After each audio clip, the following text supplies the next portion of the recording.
Hello everyone, welcome back to another wacky Wednesday. What are we going to work on? Live stream, I guess? I don't know. Anyway, hope everyone's doing good. I've had kind of a crazy week. 7 days has been pretty rough for me. I actually threw my back out. I'm wearing a back brace right now. I almost canceled the stream. Monday night, I went to my bowling. I'm on a bowling league, and the seventh frame, the last game, I threw a ball and it was like, I could feel my back did some sort of twinging. And by the time I got home and loading all my balls in the car and everything, I could barely walk. So my mom is doing much better. She still has pneumonia, but she's back at home and just resting up, and hopefully all that's fine. But I slept in the hospital 4 nights, and so I think that's what contributed to my back going out. But I still bowled good. I bowled like a 672, if you know what that is. That's like a 220 something average, so not too shabby.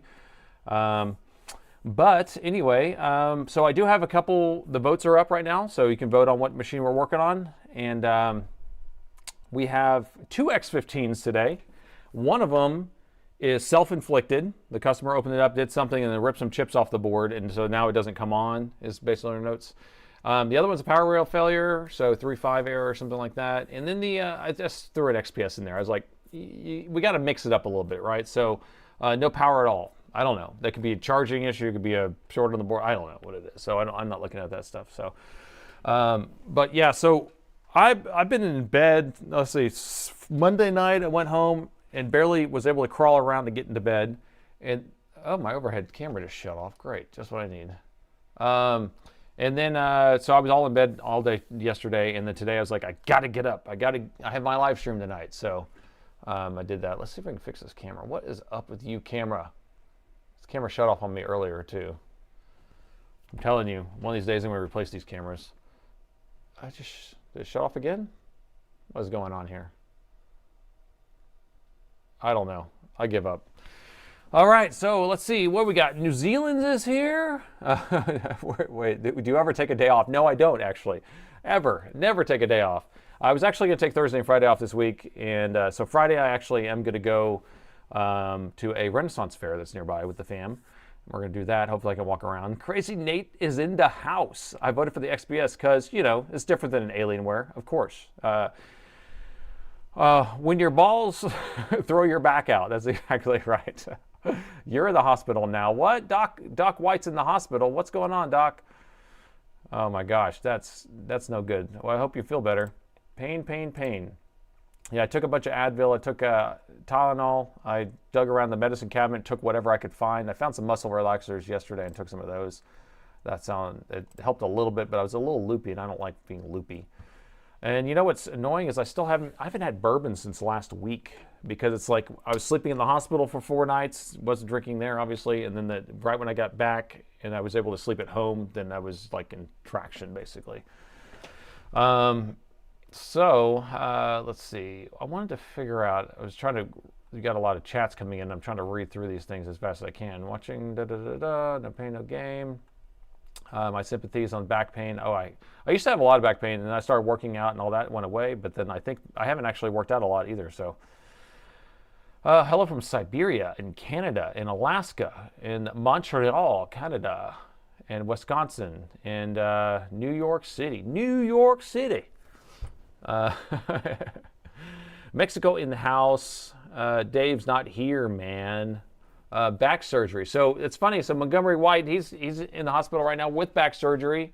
That's what I need, is back surgery, right? No, I don't know what it is. It feels like I don't know if it's a slip disc or something, but it was kind of like I felt if I stood up and just kind of like relieved the pressure, like if I was on crutches or something, it'd feel fine.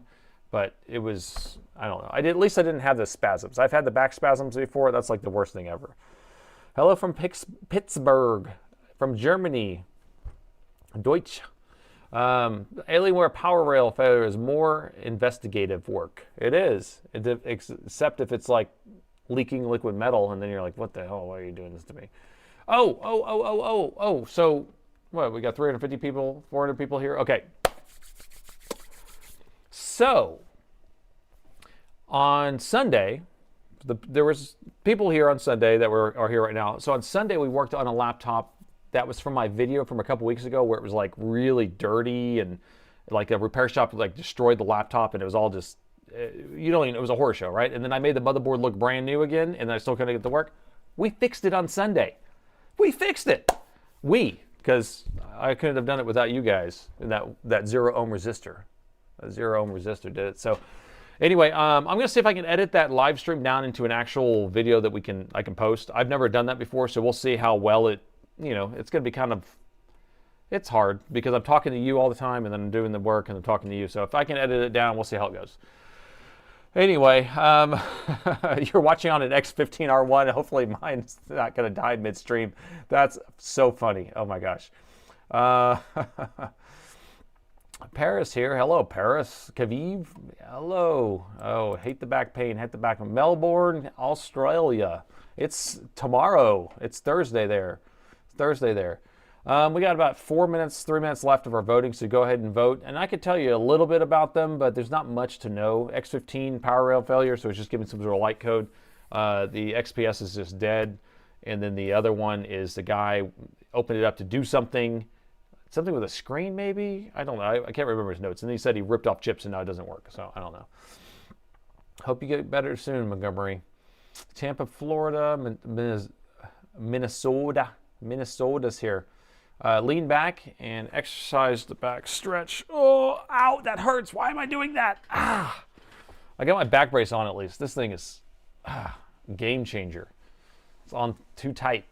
I don't like taking pain pills, so I took I just took a Tylenol right beforehand, and then I took some Advils earlier, but that's it. I just don't like it.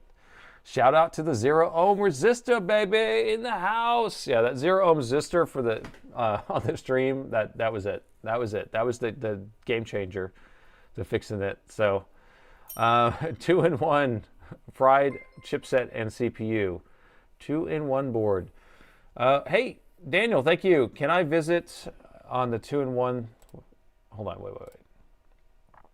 This is cutting out here. Can you revisit the 2-in-1 that you couldn't fix? I don't have that one here because they just replaced the motherboard, and then so the motherboard's somewhere in the pile. I don't know if I marked it, but maybe if I find it, possibly.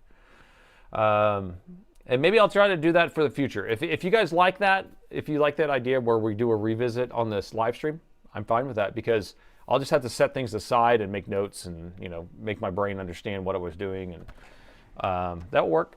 So, but I do have one, and if the palette gets cleared tonight, so if we are good little workers and we get all of our work done, here's going to be some dessert for you. But I don't know if it's dessert because it's more like banging your head against a concrete wall. So this is a machine I've been working on right here. And it is an Alienware M15R7 probably. Yeah, M15R7 AMD, which is, you know, again, my nemesis, my nightmare, the worst thing I've ever worked on in my life.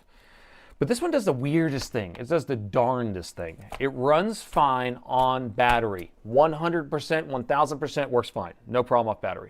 The moment you plug in the charger, the machine shuts off. It just shuts off. Now I've replaced every power MOSFET on the input. I've replaced the power management chip. And then I originally was thinking it was some sort of CPU like PWM issue. I changed out all the MOSFETs on the CPU. I don't know what it is. Maybe you guys can figure that out later. That's after we get our work done with, you gotta be busy little bees first, okay? So learn how to correctly stretch your back. Well, I need to. I stretched before bowling, so before I bowled, I stretched. But I usually stretch my legs more. I'm not stretching my back. I stretch my neck, things like that. Desserts are the most lovely desserts. Nate, you need a physical therapist with core exercises for your lower back. Okay, I probably do. That just sounds like more stuff to do, more work. But I'm going to try to be a little bit better. But I literally slept in the hospital for 4 days in a chair for 4 days, and then it was the next night after that. So Tylenol kills your liver, ibuprofen kills your kidneys. What about the stomach bleeding and ulcers? You forgot about that one. Uh, hello from Siberia. Oh, is our voting done? It is. Okay, so 52% say the RIP chips. You know, I almost did not even put that in the vote. I almost did not even put it in. Who would have thunk? I would have thought that would be like, that's stupid. Okay, so we are going for the RIP chips first, and then the second place is 32% is going to be the XPS. All right, capiche? Capiche? Spinal cord shim. No, don't say that. That sounds gross. That hurts. Short circuit on the input line. I don't know. No, there's definitely not a short on that other one we're talking about. No, there's no short on the input. Recovering from surgery, nerdy live stream. I will make you recover very fast. Sleeping wrong can do that too. Yes, that's right. Sleeping in a chair in the hospital for 4 days is not going to make you do that good. Sounds like another epic Sunday live stream. Okay, so here we go. We're starting on the X15, right? One of the X15s. I don't know which one it is. We got the title already set.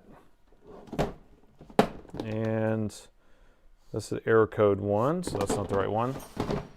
What we got? What we got? What we got? Daniel, Nate, you have the, you've had a, you have to, wait, how I guess that? You have got to be the greatest work ethic I have ever seen in a long time. You work literally 7 days a week. You're too good to us. You're good, man. Thank you so much, Daniel. Hey, you know, I was just bragging. I actually had a couple of my subscribers come in. They might be in the chat right now.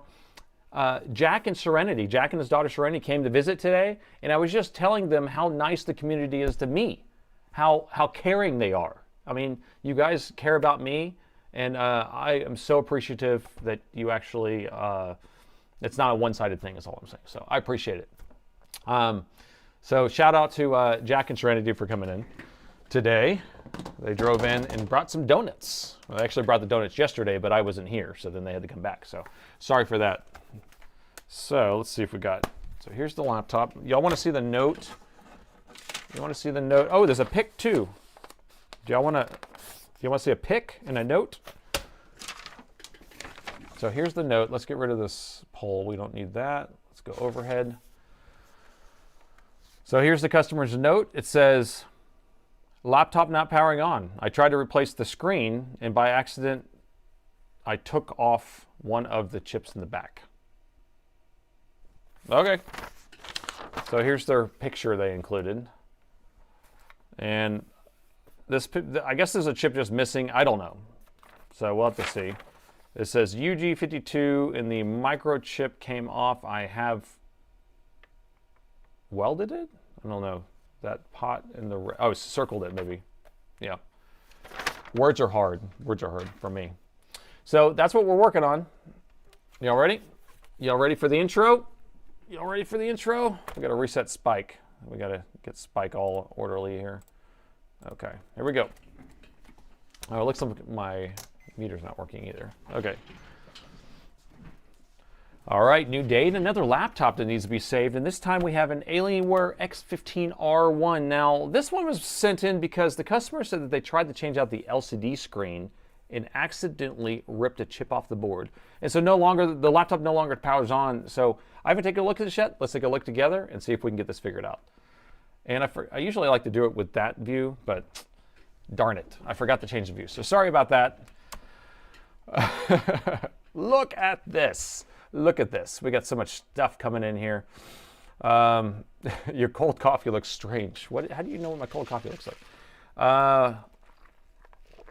I made some iced coffee at home today because I didn't have time to stop. And so this is just it's just a couple shots of espresso and some water. Use the flux capacitor. I got the flux capacitor shirt on where it says test the flux capacitor. That's right. I nailed it. I nailed it. All right. What are we doing first? I forgot. Oh, see if it powers on. So let's press the power button. See if it powers on. And I do have keyboard backlight. So it does power on. But didn't he say it doesn't power on? See, sometimes like the description of like not powering on versus not getting a picture versus not posting versus whatever. So 0 ohm resistor will fix it. Let me close this pole up here. All right, so we got a keyboard backlight. Do we have an error code yet? Oh, we do have an error code. Let's do the old zoomy. Zoom, zoom, zoom. 1, 2. 1, 2, 3, 4, 5, 6, 7.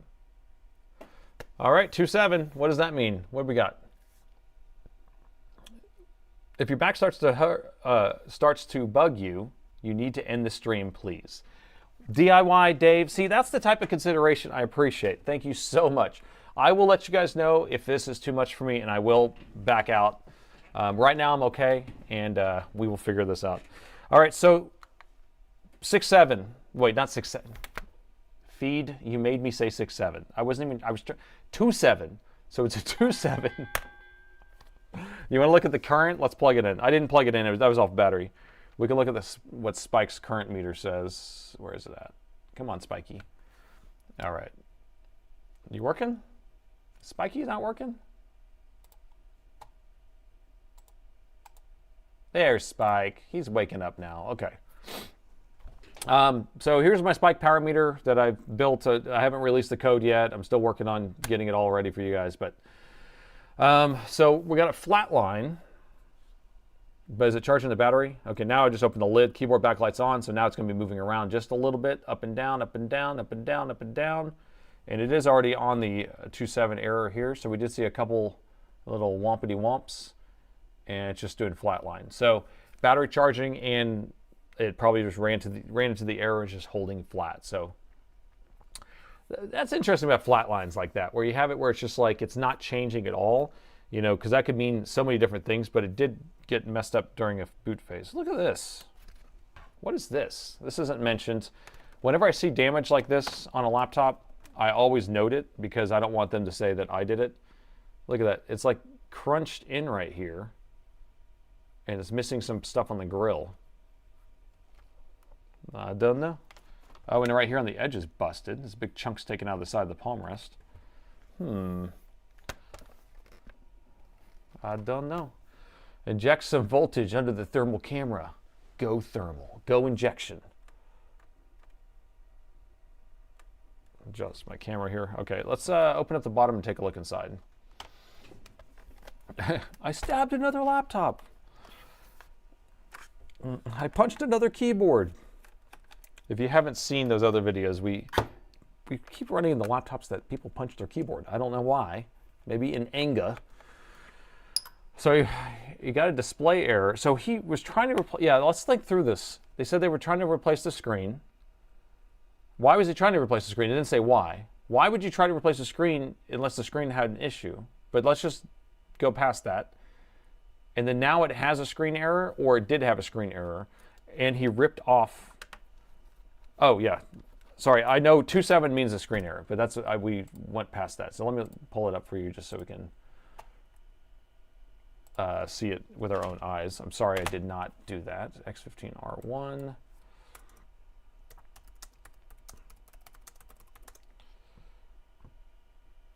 All right, X15R1 light codes, and 2.7 is an LCD failure, but through the SBIOS. So it means that the BIOS is detecting that the screen is not there. Because there's also, on some machines, they have a 2.8, and that's going to be for the EC chip not detecting it. So, but that's what we got here. Okay, all right. I just saw my Twitch stream frozen, but I just need to refresh the page. Okay. Okay, so we're good there. We're back on this view. What am I doing now? Taking the bottom off. And the machine's still on. Maybe we should unplug the battery. All right, battery's unplugged. Remember, if we're going to be messing with a screen, this is what you got to do. Thank you, thank you. Don't punch the screen. Discoordinate. Oh, okay. Let me go check the Discord. Hold on. Oh.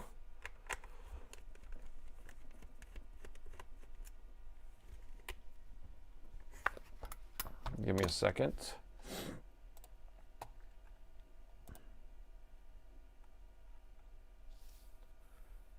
You're officially AI famous? What? What does that mean? So Premise just sent me this, by the way. So the AI overview puts my face in the answer. What the what? That's crazy. That's an old shot. It's an older shot. That's crazy. Okay. I'm telling you, AI is so stupid. They like, you can tell it what to be or what to say about something, and it's like, if you were like self-loathing and just talking about yourself as being awesome all the time, it will tell you that you're awesome. That's so funny. Okay, thank you. Thanks, Premise. That's funny. Jiggle battery connector. Yeah, so anyway, this is our thing right here, part 2. Hey, we got a gift membership sent over. Thank you, Daniel. Yeah, so whenever you're going to work on a screen, always make sure the battery's unplugged. Always jiggle your, you just got to play with it a little bit. The Dream Harp sequence, I love it. Visual inspection, is that what we want to do? Oh yeah, I was going to take this off at least, because that's how we get to the LCD connector. Okay, so the 2 things we got to deal with, LCD connector, and then we got to figure out what this thing is. So here's this picture. Where's that? Okay, so there's this metal thing. So that matches there. So between here, so it's somewhere in this area. So let's get under the microscope. Which button is that? There it is.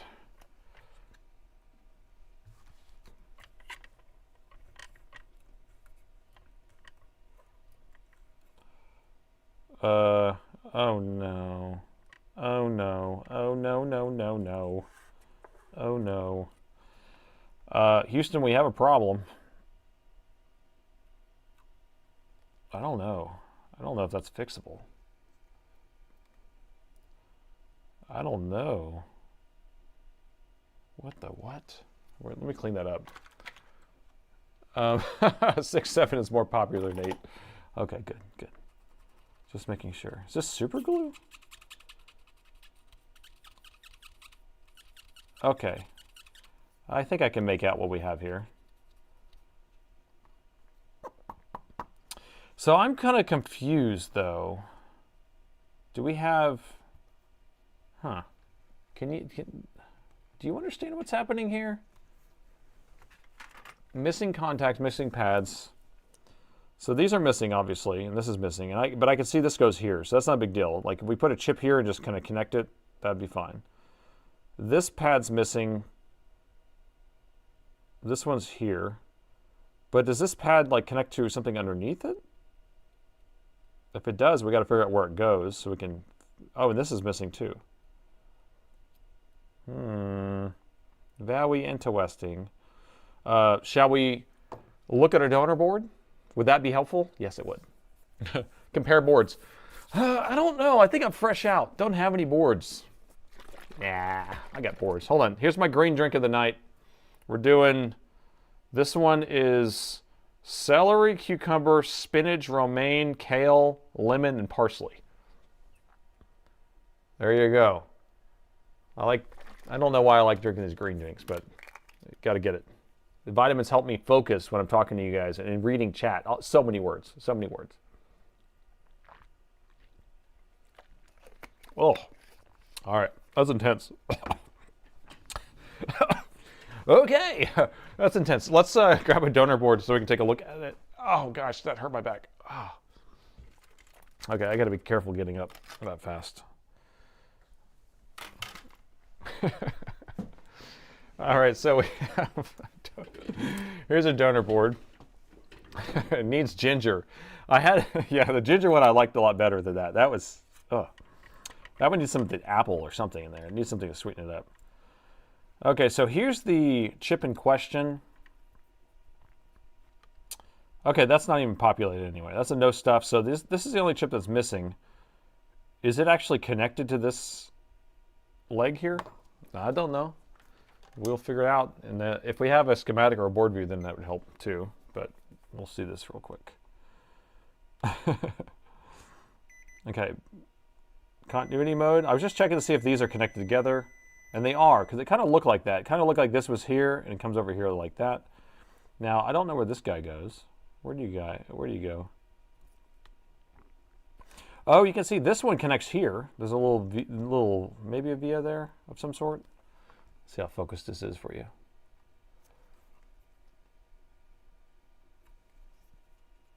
Yeah, so there's something here. I don't know where this one goes, and I don't know where that one goes. I need a stream assistant. Oh, yeah, do you want to come down and stand behind me? Do we have my stream assistant? What am I missing here? That's what the bell's for, people. We need more donor board members. I like JFix. Hype them up. That's right. Hype them up. All right, Sidon, what am I missing? 6.7 is more popular. What am I missing here? If I had an assistant, it would be a lot easier. Yes, it would. But I don't have one. All right, let me see if I can find a board view for this real quick. Let's see if I have one.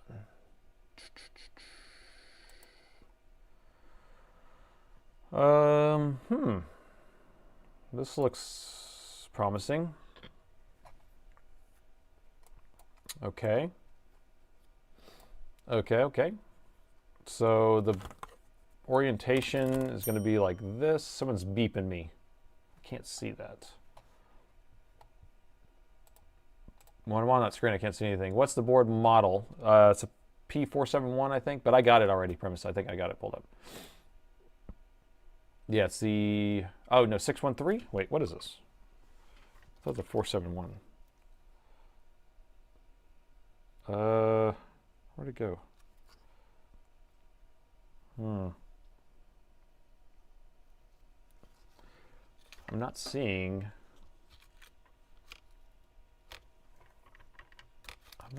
where it is. I'm pretty sure it's a 471P. There's the part number. So the part number is an XDW. No, it's mine. Hold on. That's not even. That's their board. I've been watching your videos for a few days, and I've learned a lot of things, mostly on how they diagnose laptop problems. Thanks for the hard work. Hey, thank you so much for that donation there, Tran. Appreciate you. I'm glad you're enjoying it. I'm glad you're learning something. And diagnosing is actually the hardest part about repairing something. It's not just fixing it. It's not just fixing it. I haven't found the board number yet. I'm pretty sure it's this board right here. This is the 471P, the K471P. Anyway, that's what we're going to go with. I believe that's what we have, because it's going to be right here in the center is this chip right there. All right, so we have an enable something. We have a 3.3 here, which does tie to that leg. This one does tie to that leg there. This one's the unknown. We don't know where it goes. It goes to Mystery Land. Mystery Land is pretty far away. How are we going to get to Mystery Land? Do we have to run a long wire to Mystery Land? This one's a no stuff, or a no pop, or is that ground? That's ground. So we can find a ground pretty easy. So this one right here comes all the way over here. Okay, so we figured it out. If we're not going to be able to rebuild those traces, then we're going to have to run jumper wires, and it's going to look sketch, but we have to do what we got to do.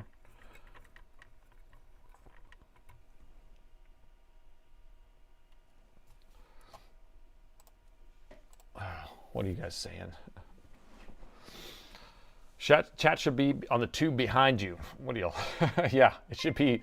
I should have chat. I have chats in 3 spots, or 4 spots actually. Here, let me show you how my chat's set up real quick.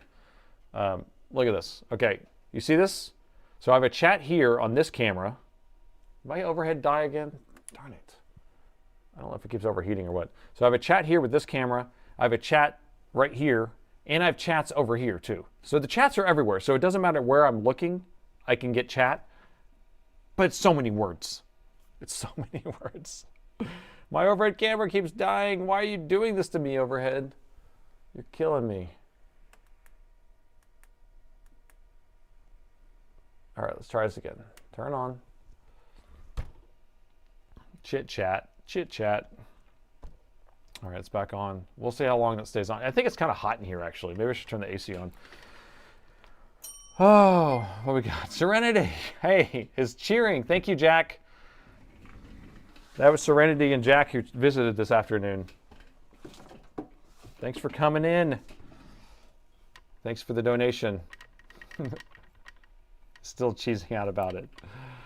Okay, so here's our debacle. This is what I'm trying to get at. Is that we have a little bit of a spot here, so we can put a pad here. I'm okay with that. That little spot.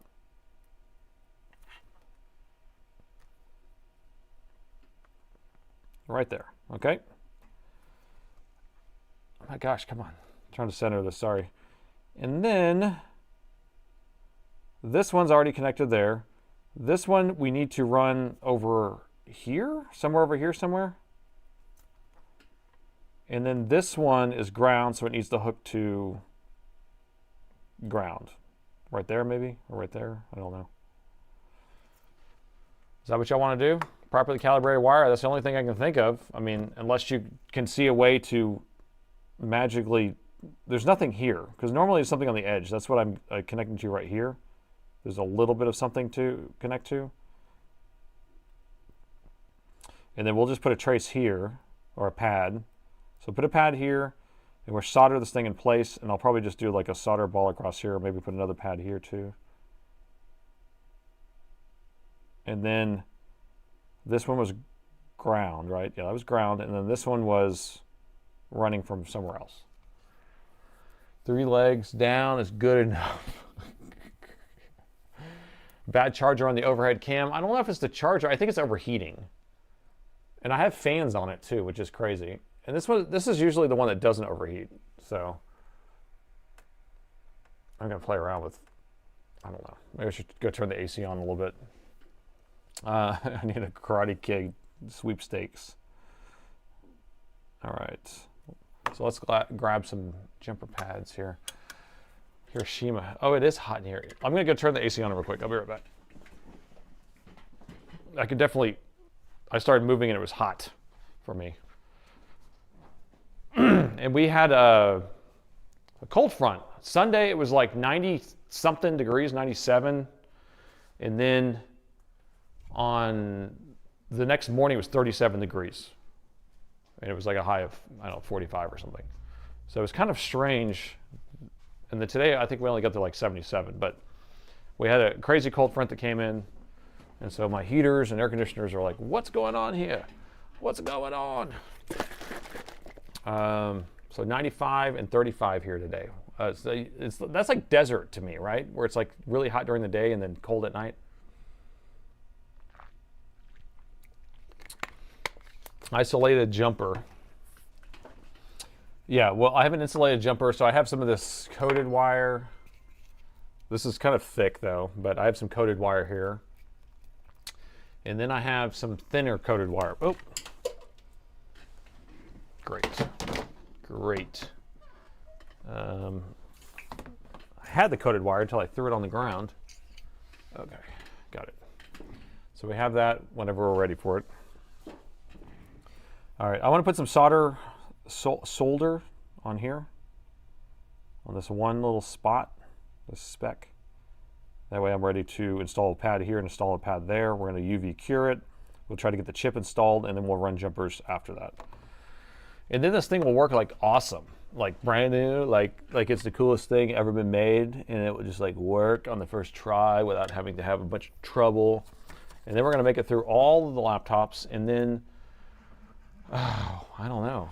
We'll get to work on the problem child that is supposed to be for dessert. And there's no music going, I just realized. Get our music on. 55 and rain. Got to get our properly calibrated wires going. So I did let Jack and Serenity smell the Black Horse Flux, because we always talk about what it smells like. The stuff, you know, it smells like pine. It smells like it should be a candle. It smells great. And so I actually burned some. I burned a little bit of flux today, just to add some scents. Daniel, I live in Missouri. And the day before yesterday was 85 degrees, and it was now 29 degrees. Crazy weather like that. Don't blink, it will change. Yes. Yes, that is crazy. Even Missouri does that. Missouri or Missouri? How do you say it? How do you say Missouri? So the trick here is to try to get just enough on that one little spot. Just enough, just a happy amount. Just a happy amount. There we go. That looks like a happy amount. What about that? That amount's happy too. We'll get some fresh stuff there. Okay. And let's grab some traces. God, you guys, you say so many words. It's just like chats are moving all over me. It's like, they're in my peripherals and in front of me. It's 48 here.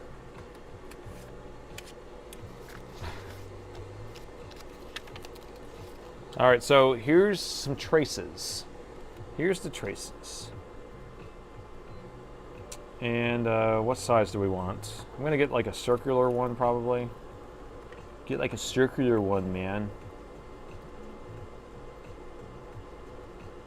See, when I'm not zoomed in, it looks so small. Get it just right. Gotta find a nice big circle. Aha! I like these. These are good. Is that too big? What do you think?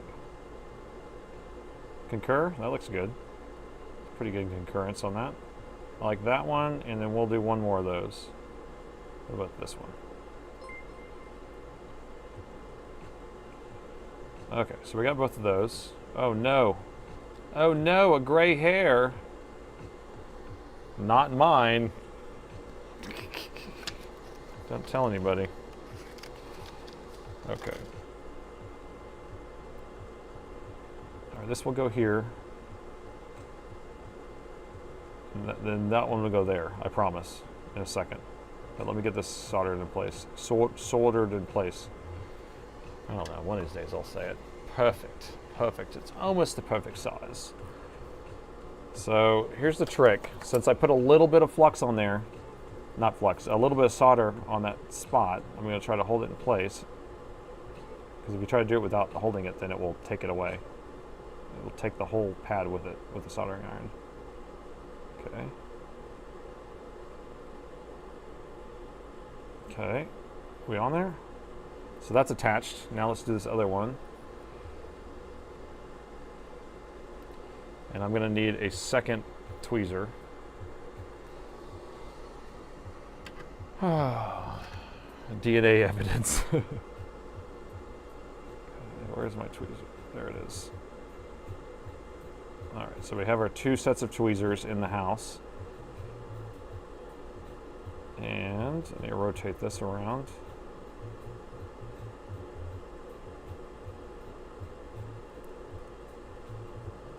There we go.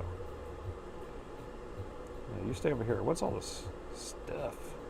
Got so much stuff everywhere. I'm gonna just move that right there. Try to hit it with a soldering iron.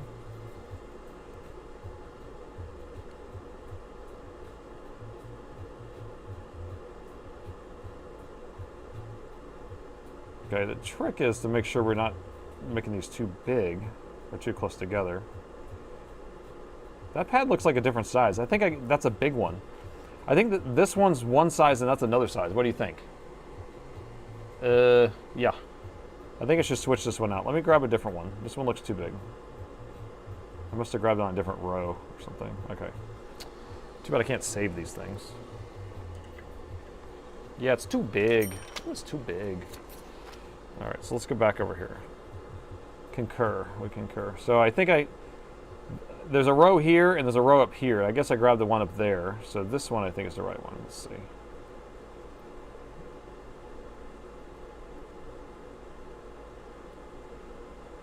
Yeah, that's what we're talking about. Now we're cooking with bacon grease. Okay, let me line this back up again.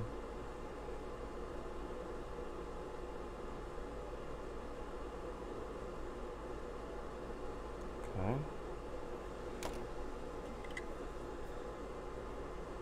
I actually want to show you how small this stuff is in a second.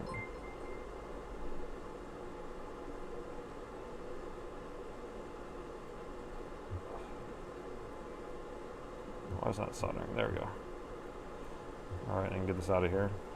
I'll do that in a second, actually. Sometimes I don't like getting rid of the tails until it's all secured, because what if it comes unsoldered for a second? Okay, I'll slide this over. Good. I like you. All right, I know you're saying stuff. I know there's words going up there, but I can't read it right this second. Okay, I wish I had a penny, but all I have is my quarter right here. I don't know where my penny went. Here's my quarter. You ready? You ready?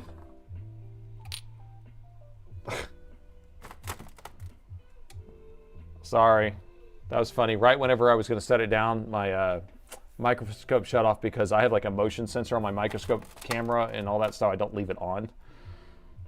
When I walk away, it shuts it off. Pretty smooth. Suspenseful. It's coming up. Okay, here we go. All right. So there you go. There's that. And then here's my quarter.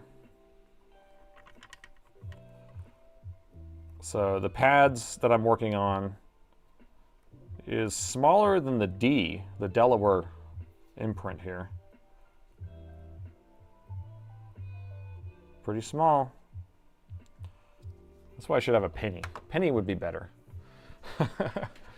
Okay, so here's the trick. I'm gonna have to clean off all this flux to put the curing resin on here, but you don't want to rip the pads off when you do this. So how do we do that? Well, we do it and then probably rip off the pads and then yell.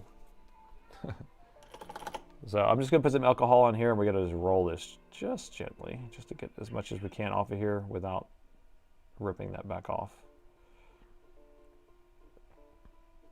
Because we need to have this clean so we can put the curing resin in place to hold it in place. If we try to put the chip on first, then they'll come unsoldered and move around. So we need something to hold it in place. Let me dry it a little bit.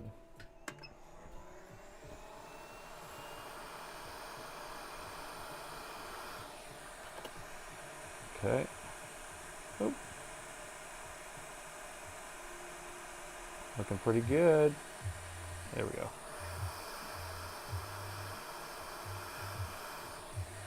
Hopefully that's good enough. Still looks a little bit of residue-y. Residue-y? Is that a word? Right under the CPU. We're right next to the CPU is where we're at.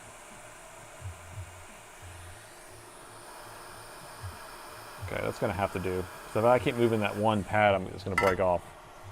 These things are so fragile. Fragile? Get right there. Stay. All right. Let's put some stuff on there. What on earth are we doing here? We're rebuilding some traces on a motherboard where a customer had ripped off this chip, and then we have to build some new traces.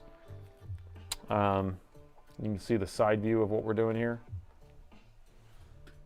So we're working on all this stuff here. I wish I could have that side shot up there somewhere all the time, because I like the way that looks. All right, let me find a good tweezer I don't care about. What a ripoff. So ripped off, man. I feel horrible ripped off. All right, so let's, ooh, that's a blob is a big, that the blob is a big. All right, so we're just gonna try to get this kind of anchored down and then anchor it down here too. Now I could put it on the pads and then scrape them off afterwards, but I don't feel like dealing with that shenanigans right now. So I'm just gonna do this. And then I'm gonna cut that little tail off in a second here. Let me put this in a position so I can cut it off later. Okay. That's good. I know it looks cray.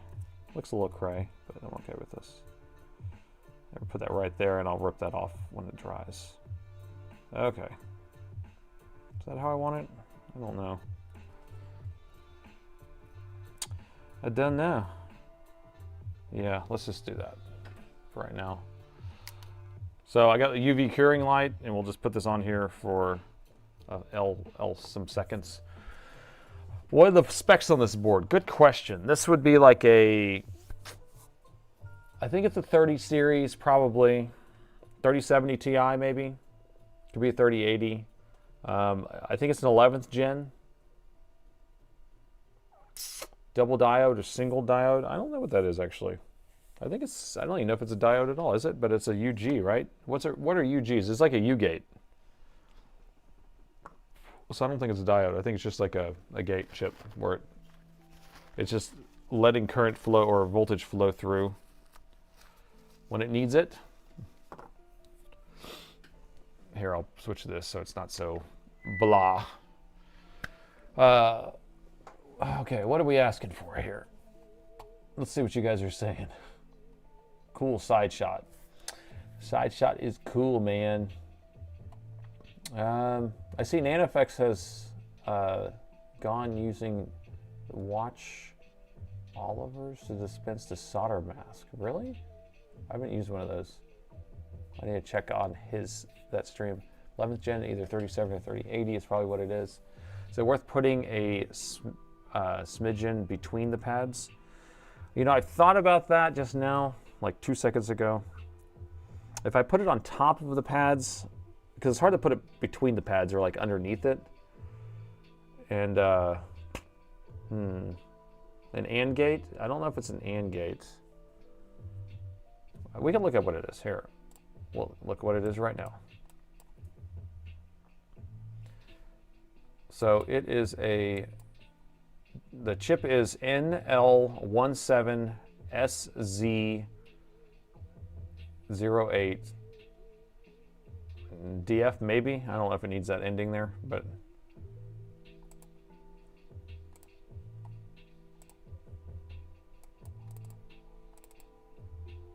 and it is,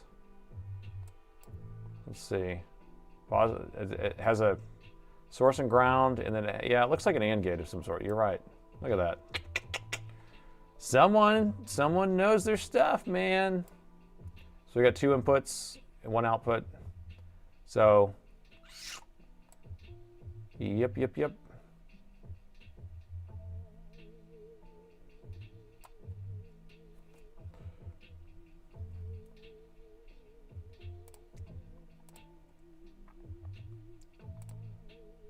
All right. How many layers? Oh, I guess we should pull that off. How many layers is the board? Wow, you're getting real deep here. I don't know how many layers. It doesn't tell me. I'd say, I don't know, 15, 20, whatever it takes. Whatever it takes. So this should be hard like Barack, like a rock. I'm just gonna get this out of here. Break that off. Let me get this one out of here.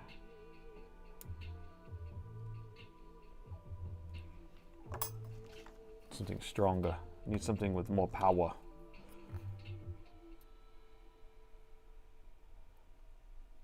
Oh, come on, dude.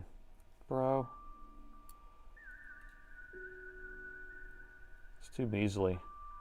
It's too tiny.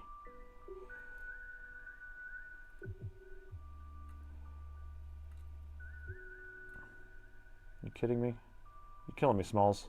Get off of there. Get out of there. I just want to grab it, but I can't. My tweezers are always doing this. They're like cupping themselves, so I have nothing to grab onto. I used to know my stuff. Yeah, 1 on the left is an OR gate. Yep, and an AND gate. So you're right. I didn't know that. But you're right. Okay. Okay, so here we go. So the last 2 that we have to address, and you can see right in the middle, if I can get it focused good enough. You see how right in the middle there's a connection there that isn't there. So there's like no way I could put a pad on top of that to connect to that. And there's no way I could put a pad on top of that to connect that. So this is just a ground, so we'll be able to just do a jumper to ground. And this is, I think it was the 3.3, so we're just gonna run that to a 3.3. So that's the plan at least. Now, whether we need to try to anchor these, I don't think we do. I think we're okay. See how they're kind of staying in place? So I'm gonna solder the new chip on here, and then we're gonna run our jumper wires, and then Bobby will be your uncle. Bobby!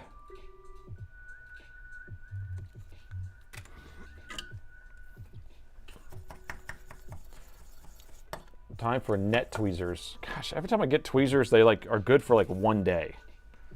And then they always get worn out. And I always keep them separate. Next to the 3.3, we'll run the 3.3 from somewhere. Oh, come on.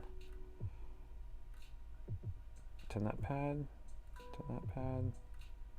There we go. Just a happy little tinned pad. Okay, here we go. We're going in. The pads need support. No. They'll be structurally supported by this chip when I put it in. So here it is. So we're going to just set the board on top here. I'll let it go higher up.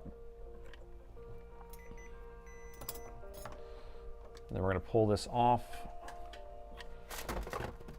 Conformal coating on the right side to glue it. I mean, it's fine. When we put this chip on here, it's going to be like strong, like bull. Hot glue, never put hot glue on it, by the way, ever. Yeah, these things run so hot that the hot glue would melt and make a huge mess. So never put hot glue on laptops, anything, okay?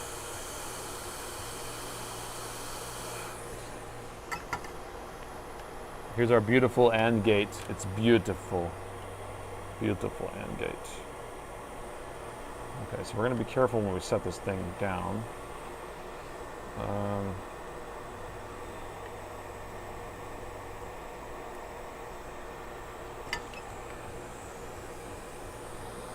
Some solder mask to hold the wires in place. Yes, so when we run the wires, we'll have to put the solder mask on there to hold the wires in place. Okay, I only want to set this down once. Okay, and then now I'm going to adjust it with some flux.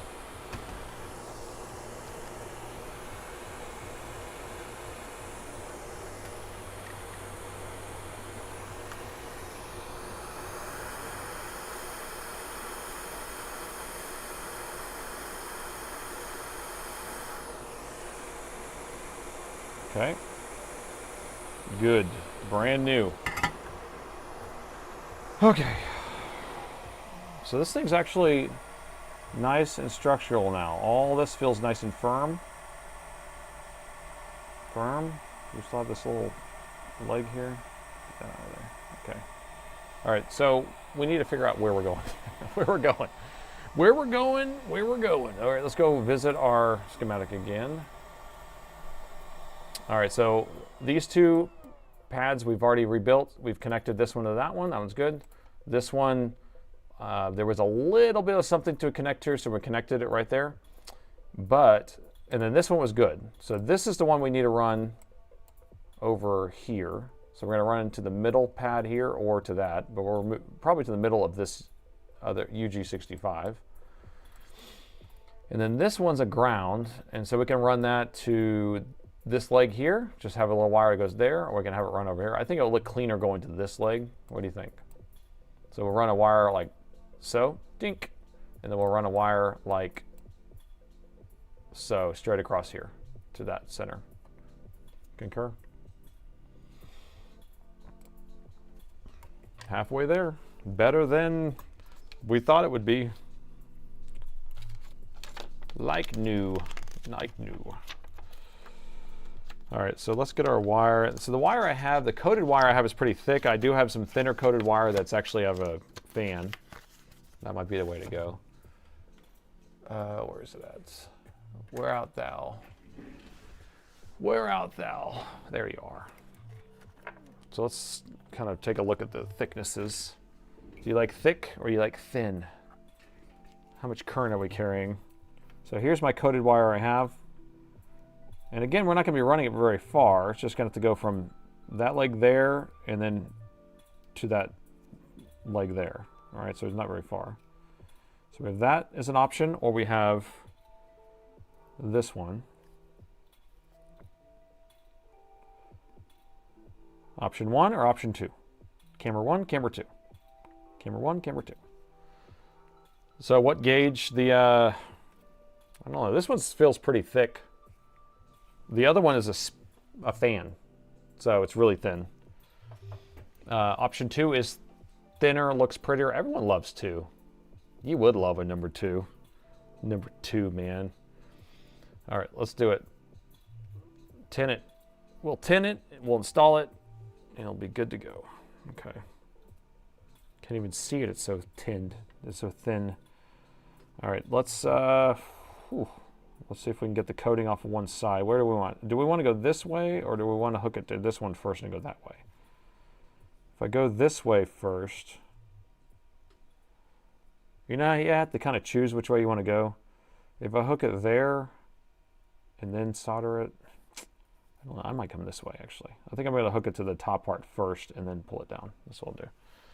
All right, so let me put some fresh solder on this pad up here, and then we're going to get the solder off of those other ones there. Raw dog it. You know we only do raw dog here. There's only one speed here, it's raw dog. Raw dog speed.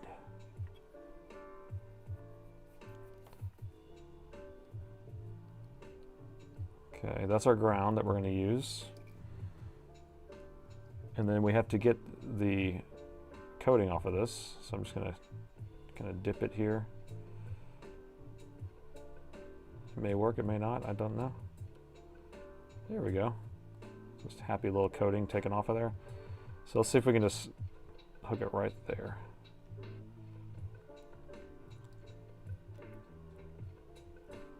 Tight. Look at that.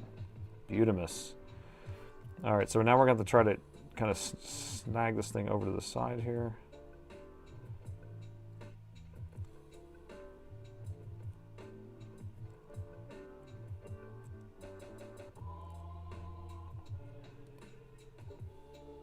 Okay. Looks good. One down. That was our ground, right? That's what I think. And then this other one is the one we're running the other way. I didn't get that backwards. So now we just got to break this off somehow. Let me make sure I'm doing everything right. What are you saying here? Properly calibrated, yes. Properly sketchy. Killing me here. Dodgy dog. Dodgy repair. What do you want me to do? There's no pad there. I don't know what to do otherwise. This next wire is going to be even more dodgy. It's going to be the dodgiest of them all. Nice and tidy, nice and tidy. Thanks, Eric. So the next one's going to come here. It's going to come from right there, yar, and it's going to come all the way down to here, the middle one here. So now the question is, how do we want to route this to make it super purdy, like the purdiest there is? What if we ran it where it went this way and went underneath this cover and then came down? That's what we could do.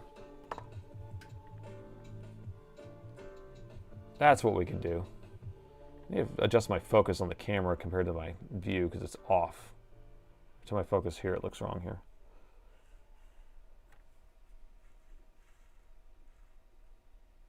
Okay, that's better. All right, so did y'all get what I was saying here? Okay, so here's my plan, but we can change the plan because you guys are part of this, right? Decision making. So wire here, wire going this direction, going underneath this cover, then coming down to here. Other option would be just kind of come down and come across, or just kind of go straight diagonal, all ugly like. Or we can come like here and come and try to route with this thing and then do some whack. But I figure if we put it under here, then most of it's hidden. Right? Concur. We got some concurrence. Yes, remove cover.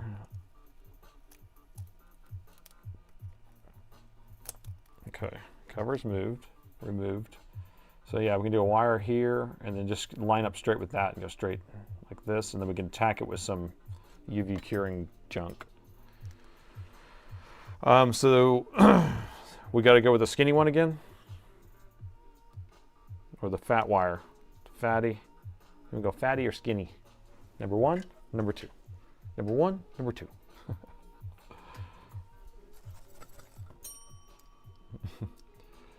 The bed bug collector, you concur.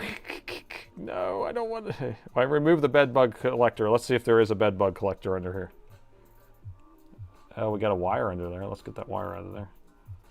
No bed bugs under that cover, at least. All right, so let's tin the end.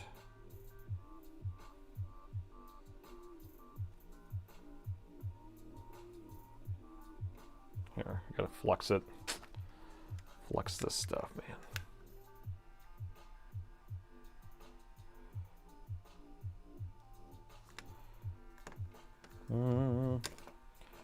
Usually I like to do this on something, a surface or something.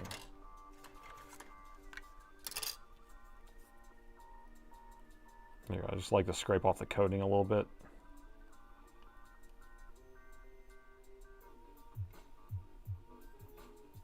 There we go. Okay. That will do, Mr. Goo. All right, so now that's already ready. Oh, someone wants to go, Dragon Balls wants to go big. He wants to go fatty. He wants the big wire. I can show you what big wire looks like again. So here's small wire, and he'll go across and going down. And here's the bigger wire. He's a fatty. He's strong like bull.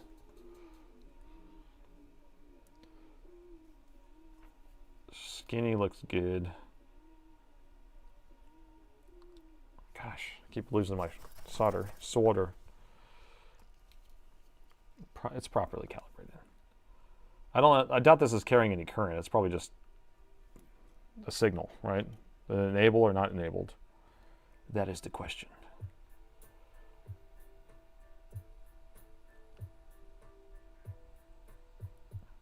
Okay, now the problem is I tend really far and I don't want it to touch that pad right there. So maybe I'm going to move this over just a little bit. I'm going to go there, and then I'm going to try to pull that inner part out. It's not even in focus for you. What's up? I thought it was way in focus for you. Let's see. Okay, that's focused.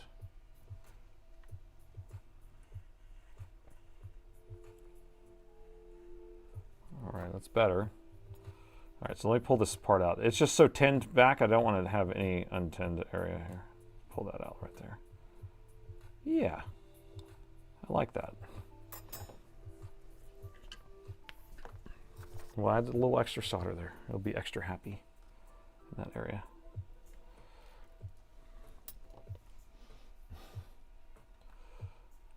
Okay.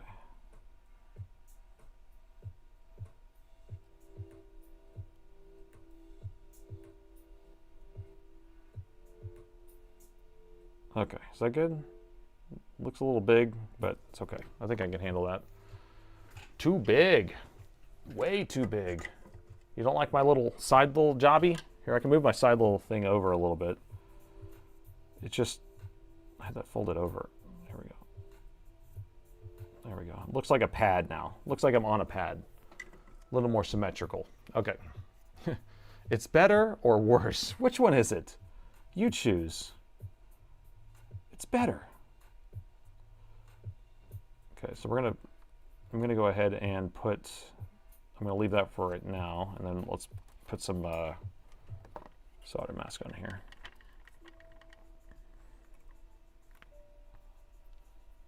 This will look so awesome when we're done. Right around there.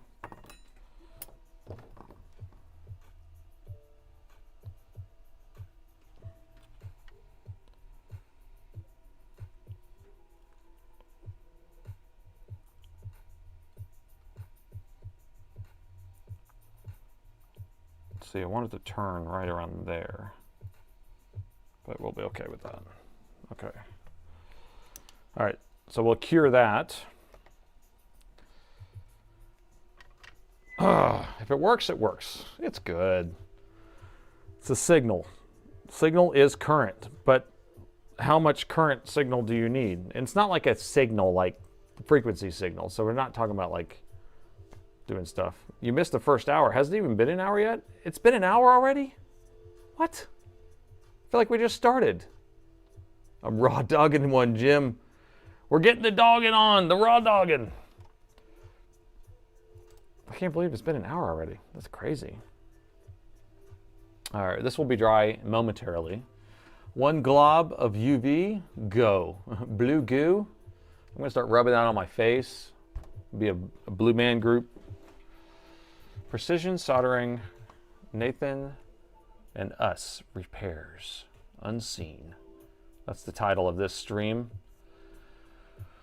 That via above the near U4701. Let's take a look at that. What you're talking about? Did I say 47? 2407. Is that a via? Let's see. All right, that's probably dry by now.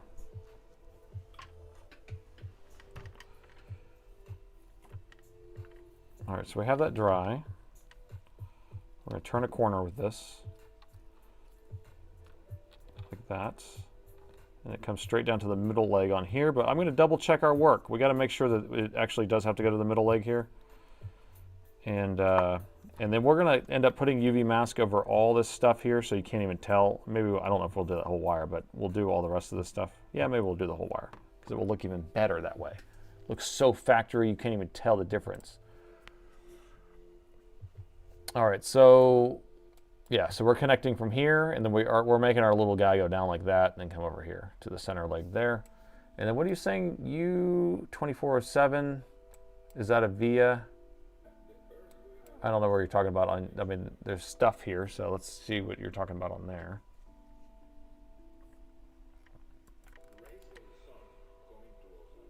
So this is just an unpopulated chip sitting right next to this. That's all that is. And then everything else, I don't see anything else special with U2407. So, okay. Okay.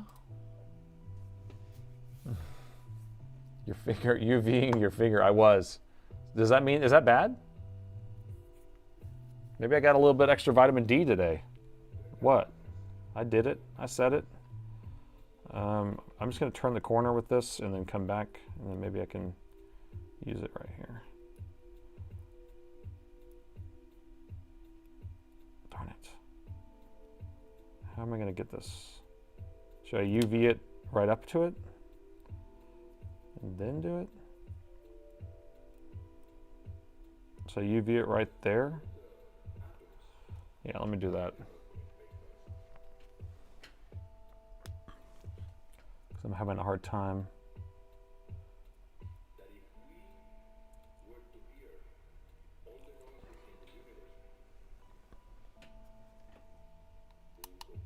Okay, don't look, close your eyes.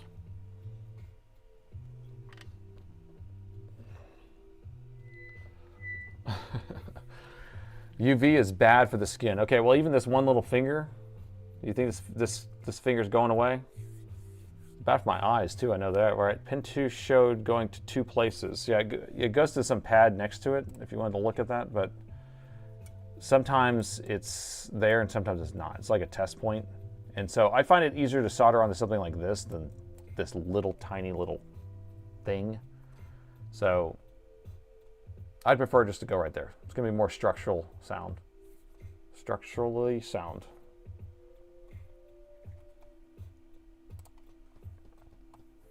It's only bad for a long time. Solder coating is off. Oh no, hopefully not. Okay, so let's take a look at her now.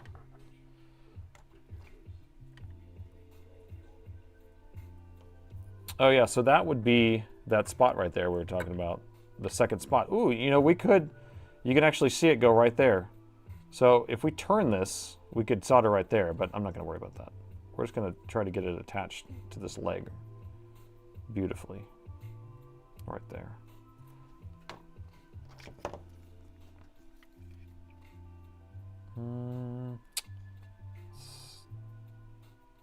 Just some magic flux.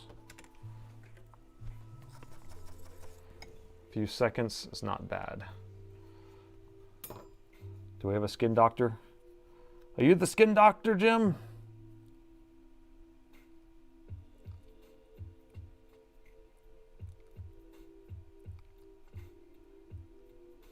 Okay, I gotta get this lined up just right.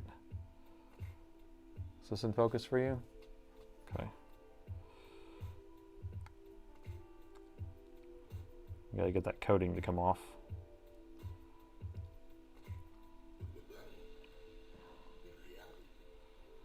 Okay, that seems pretty good. Let's check continuity before I start ripping wires off. Okay, so that's what our awesomeness looks like, and then we're gonna put some coating over it, and then we also have a sticker. What we got? What we got? Atari! This dog, so raw, he's still barking.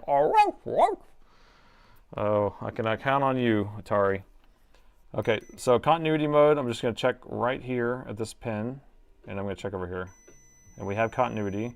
We can check continuity over here. This is gonna be a ground, and this pin. We got that. We can check this continuity here, good. And then this one to here, good. And then what was this last one? This last one went way far away, but I think we were good. So I'm gonna rip this end off here.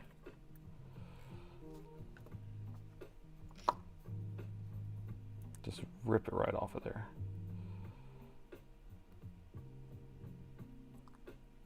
Come on.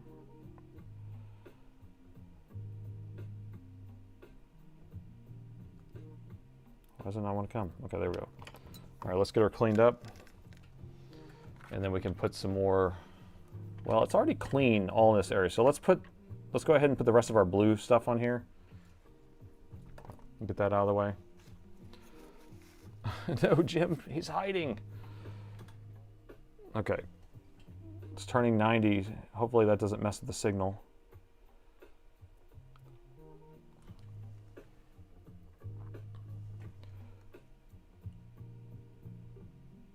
Okay, I'm going to do this, and then we're going to have to clean off all that resin or flux in order to do the rest. Let me just do that real quick.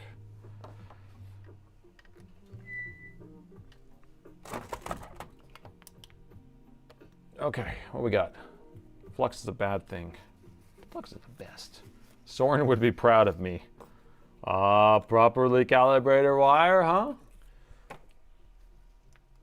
Yeah, I guess Soren stopped by one of the streams or two of the streams, and then he left. I know Wednesdays is kind of hard because it's like late for him, midnight or something, but I don't know if I gave him enough entertainment. Send the video to Soren. Yeah, we probably should clip this at least, right? And then we'll send it over to him. No one's going to see it. Yeah, we have this little cover that's going to go back over it anyway. But when we're done, it's going to look like... Just kidding. Just kidding. I heard the blue stuff. It's good for your back and your bones.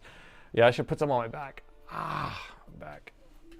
This back brace. If I didn't have this back brace on right now, I wouldn't be here. Your leg had a janky pad. Just check continuity. No, don't think that leg had a janky pad. I don't think it did. Oh, you're talking about that one? Yeah, so we'll find where it goes and then we'll check it. Yeah, you're referring to the new chip with pin 2. It looks like bull.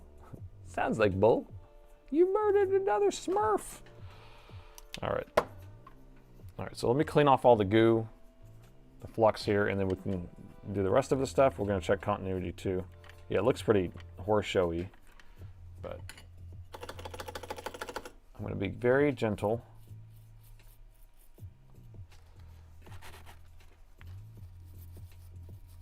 I'm going to pick up all the flux.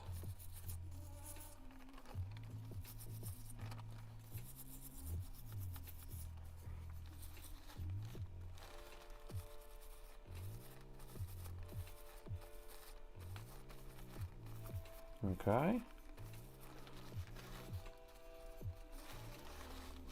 Looking good. Okay, let's just check this pad just to make sure we're not like crazy. So we checked all the rest of the pads except for this one. But the trick is we got to figure out where it goes. So the one that I'm talking about is this one. We have not figured out that this is actually connected to something. So let's pull this back up. So that one is this one, and it goes this way. Goes far away. So we got to go next to this connector. Well, I don't even know there's a connector there. And we're going to these two resistors. There's a sideways one and two vertical ones. And so we're going to be on that one side, okay? So we're going to go past this UG49. All right, that's what we're doing. Together we're on a quest, and it's your job to help me. So I'm just going to hold my probe right here, and then we're going to go up, up and away. Here we go, up. So there's that chip that's not there. And is it these resistors right here? Yeah, it's right here. And we're good.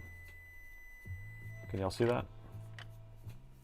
So this chip's not here, but this one is. It's right there. So we do have good connection. Okay, everyone happy? Are we all happy now? Does everyone feel safe and secure? Now, I feel like we probably should test this before we really put all the stuff on it, but what fun is that?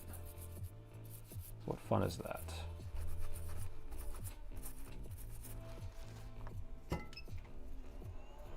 As a current dealing with throat and tonsil cancer is a pain in the ass. Oh man, that sounds horrible.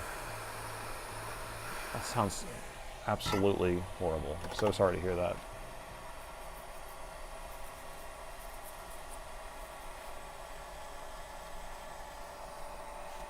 Let's send it right now. Don't you want to put all the make this look pretty?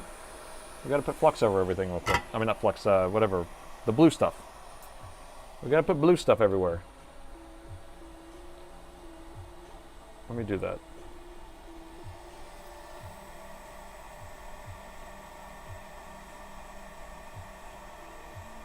And put blue stuff there.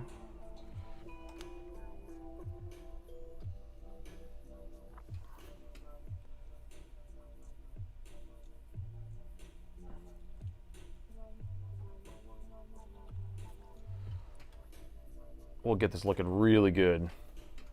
Just kidding.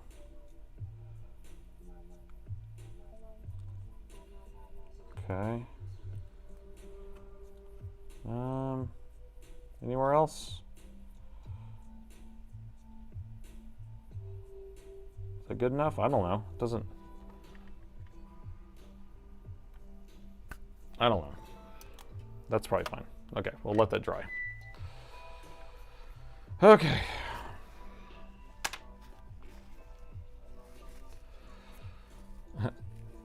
Get matching PVC blue coating next time. Well, this is like a blue, isn't it? It's Smurf Massacre. I can't watch. No, Santa Claus. No. It's like if you order the stuff, it's blue, it's green, or it's red, or there's black. So this is blue. The board's blue. But it still doesn't match because this is like a turquoise. Do I need to mix the blue and the green together? Is that what you want? You want color matching? You want color match? Now, we didn't look around to see if there's anything else ripped off, because if that chip got ripped off, did he go and like rip it off in other spots too? I don't know. I don't know. Okay. Near the pin, near the GGGG. Looks good. Everyone thinks it looks good. We need the dry with the hot air and UV afterwards. I usually just use this. I mean, you could do a little hot air too. I'm doing 300 degrees. I'm not doing like super high, but a little hot air and a little UV. 1% UV color matching. There's an extra premium charge for that. Okay, we're good. Visual inspections on the donor board. So like I'm gonna put this cover back on and see if you even notice it. Pin 2, bottom right. Okay, let's take a look.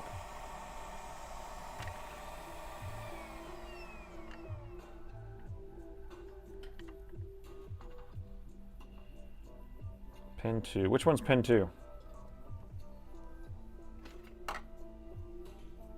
Are we talking about the UG chip still?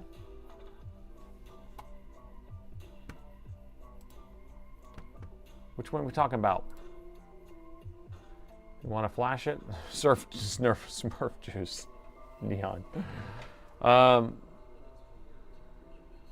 So all of these are good. What are we talking about?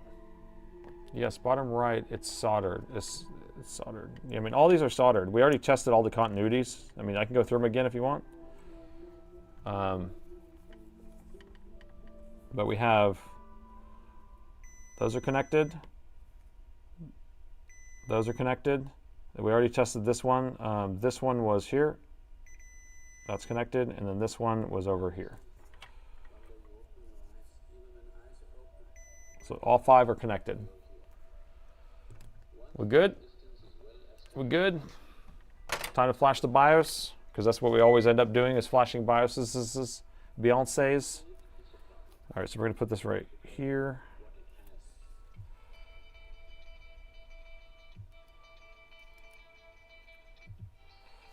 There we go. Covered up, and now you can't even make it out. You can't even see that there's a murder scene. Look at that. Murder investigation denied. And most of it's underneath that sticker anyway. Okay. So are we going to get picture I can't believe? Are we going to get picture I can't believe that we're still not getting picture?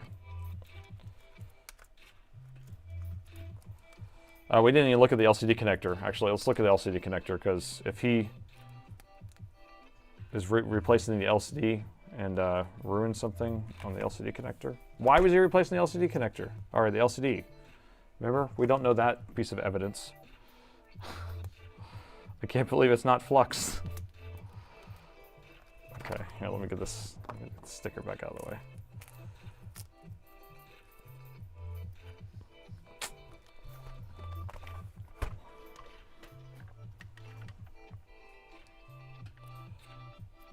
Okay. What were we thinking? Okay, battery's unplugged, if you're wondering. I did plug it in, but I unplugged it. All right, that was nice and tight. Nice and tight. Nothing to see here.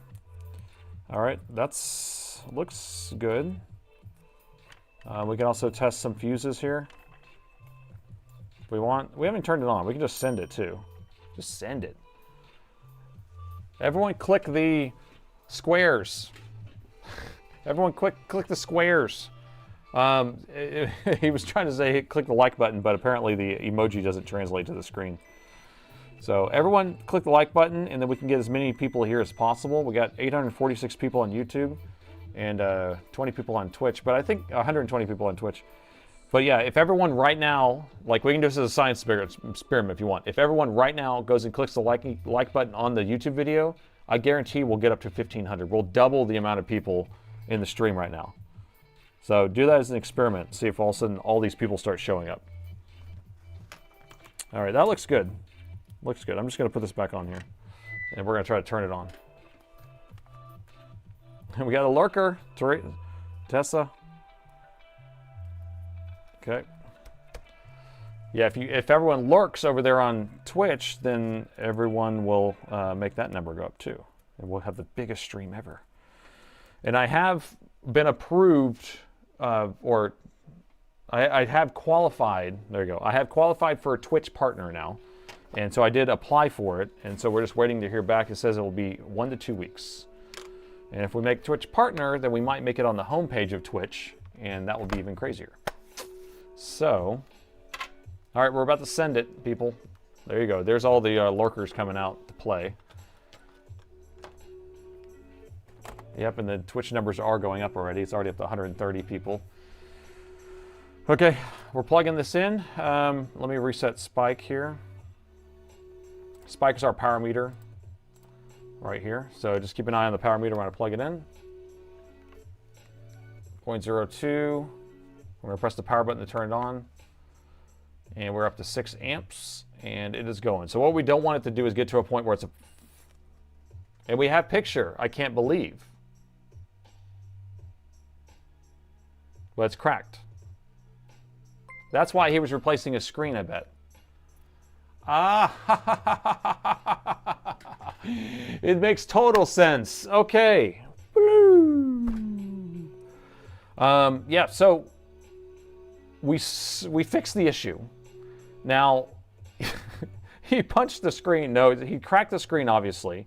And when he was going to replace the screen, he broke the motherboard.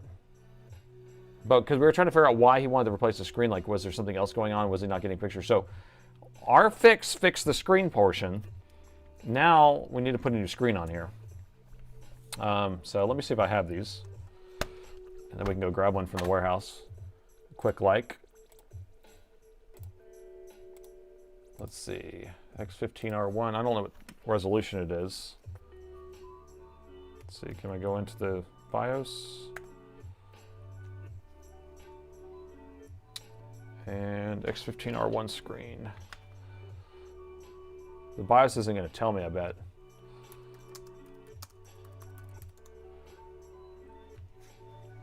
Because I'm trying to figure out if it's 165 hertz or not, but so I have a bunch of screens here.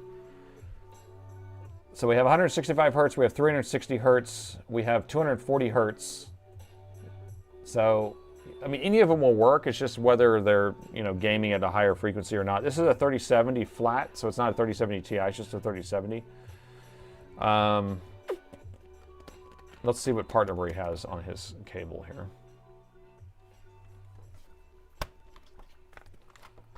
So I'm just going to scan his cable. Let me unplug this.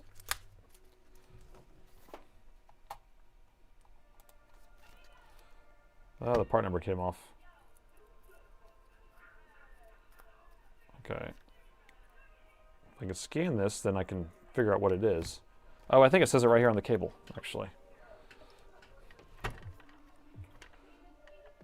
There it is. EDP G-Sync.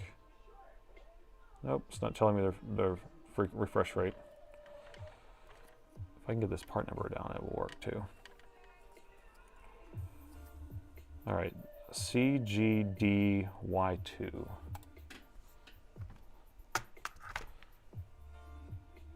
CGDY2. All right, so that's this screen, 360 hertz. All right, so these are complete assemblies I have here. So he wants a 360 probably. I'm assuming he wants the same thing on here. That's $250 for that damn thing. That's crazy. People want nothing but the best. I don't know. So should I go grab that or should I ask him? I don't know. Maybe we should ask him.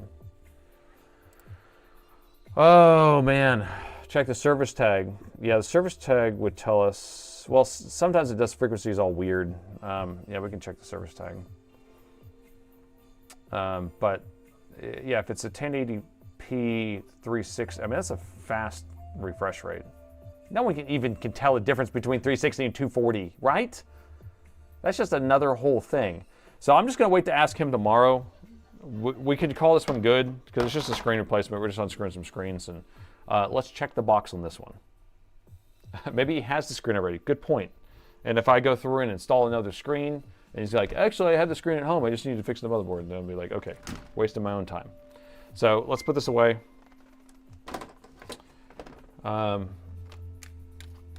Is our experiment working out? Are the people starting to come in droves because of all the likes that were happening?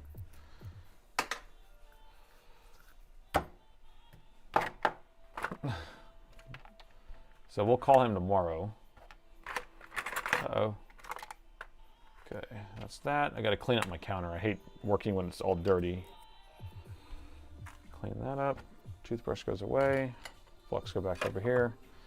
All right, are we ready for the next one? And the next one was the XPS, right?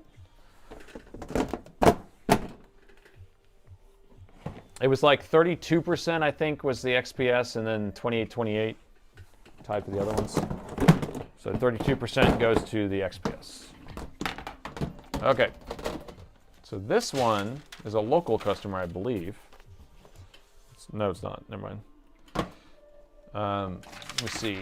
Her huge, she has piles of words. I would say she has a plethora of words. She looks like a writer to me.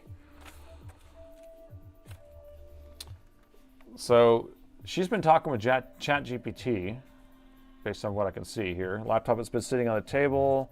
It was not plugged in. Tea spilled on it. Oh, so there's a spill in here. Touched the vents on the bottom and let it dry out before trying to power it on. It was completely dead. No LEDs, no fan spin.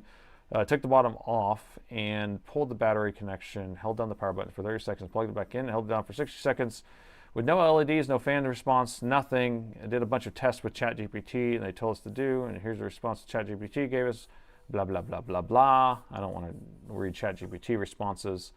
And then there was a short to ground on the main power rail, 56 ohms. 56 ohms is not short to ground. That's something else. The board shows 0 volts on the inductors, which means standby is not coming up. The LED is solid. Okay, whatever. We got a spill. We got something going on. We got junk happening here. So what do you think about that? My diagnosis is the motherboard's bad.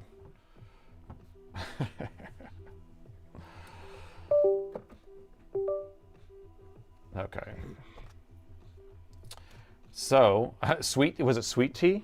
Is that because it's sugary, a sugary substance? Did they say sweet tea? You're sweet like tea. Tea spilled on the table and touched the vents. That's it. Doesn't say anything about no sweet tea. Didn't say it was sun tea. Didn't say it was Lipton tea. Didn't say it was vanilla or lemon tea. Didn't say anything about no tea. You have a caffeine addiction. Okay. What model was it? 9520? Okay. All right. Here we go.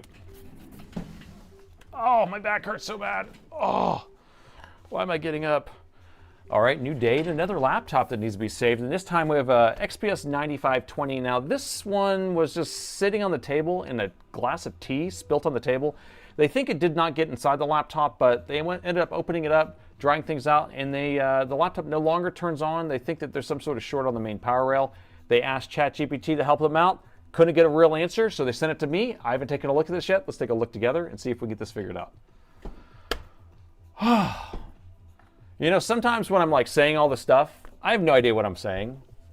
I don't know what's going to come out. It just comes out. It just... So I thought that was pretty good. Starting at tomorrow's video. Well, I do these video intros because at some point I'm going to repurpose these live streams, and just in case. And plus people like it. It's fun. Do the smell test. You want to figure out if there's sugar in here, huh?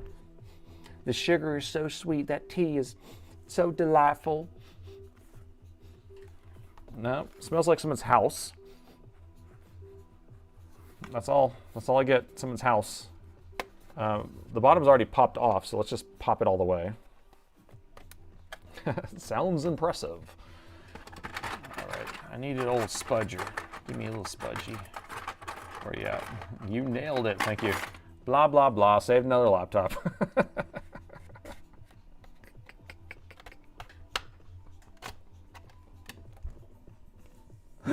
Oh my gosh, you're cracking me up. You're cracking me up. Yeah, yada, yada, yada. That's the yada, yada, yada from Seinfeld. Yada, yada, yada. I saved another laptop. All right, and the bottom is off. Take a quick look around. We have the main battery here. It is OEM. It has the serial number there. We got 2 sticks of memory. It looks like they're both populated. 1 stick of one NVMe is populated. And what else do we see? Nothing. The fans aren't even that dirty. Everything looks very new. 9520 is going to be like a 2022 model. Probably have a 12th gen. Might have a 12th gen Intel in here, maybe 11th. But now that we have the bottom off, let's just measure our main power rail, make sure we don't have it short on the main power rail. And then if everything's coast is clear, we'll plug it in, okay? So I'm going to go into continuity mode, and we're going to find the main power rail. So on these machines, because the power rail is actually, it takes the 20 volts and then produces a lower voltage to run the laptop. It's going to be usually at battery voltage. This machine runs a 11.1 volt batteries, which is 12.6 charged up. So the machine's going to run off a 12.6 power rail. Now, the easiest way for me to find the main power rail is like sometimes if you go to the input and you start kind of working your way through, it's kind of hard to find it there. But if you just go to any power supply, just any power supply on the board, it's going to have an input from the main power rail, and that's where I find it. So let's just kind of, we'll take a quick look around. We'll just measure around here. So this is going to be our 3 volt and our 5 volt power rails. And there's going to be an input from our main power rail, which probably are going to be these capacitors here. So let's just measure that to ground and see if we have a short. And I'm not seeing a short. This is going to be ground on the side. Nothing here. So our 3 volt is fine. Our 5 volt's going to be fine. And then this is the input from the main power rail. So the inputs are here, and then all the other circuitry is on the other side, and this is going to be the output. And then this is going to be the output. So I don't see a short on the main power rail from what I see so far. Now we can also come over here to our CPU and GPU power stages. And, ooh, there is corrosion right here. So we do have some evidence of corrosion, but I was just going to measure the inputs here. So I think these are going to be input right here. So let's measure that. So I measure right there. No short. Well, wait, we got 22 ohms. That's kind of high. 22 ohms is kind of suspect. Okay. This has all been taken off. Let me take this off. It'll be a lot easier. The tea spilled right onto the Wi-Fi card. The Wi-Fi card has been contaminated. The battery charger is no good. I got the battery unplugged right now. Can you smell it? Let me smell the corrosion and I'll get back to you. We'll do that in another video. The left cap looks really bad, real bad. All right, let me get all this cover off and then we'll look at it closer, since we saw a little bit of corrosion there. Okay. Got some pet hair.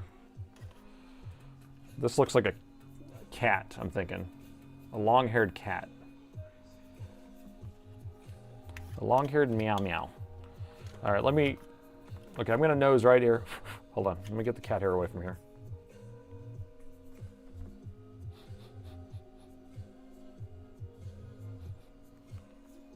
Nah, not picking up anything.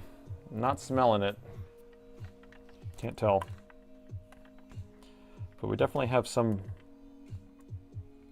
fugly stuff going on. Oh, is that... What about this? Tweezers. I changed my dodgy pick. This one's dodgy, right? This one's gonna be the dodgy one.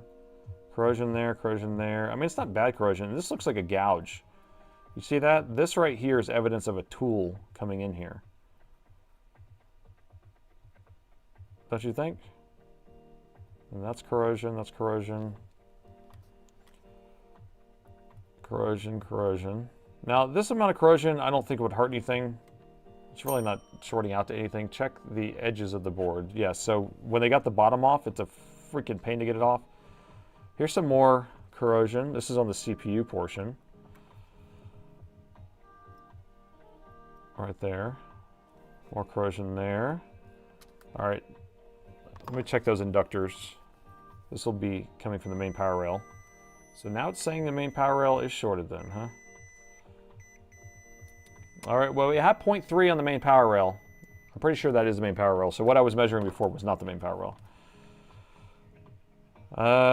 Yes, so let's check the edges some more, because when people try to pry these bottoms off, they start sticking tools in deeply. They go a little too deep.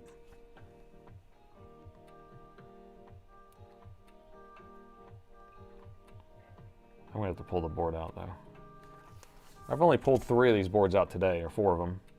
The same motherboard, same one. I mean, these XPS 15 style, not this exact same year, but.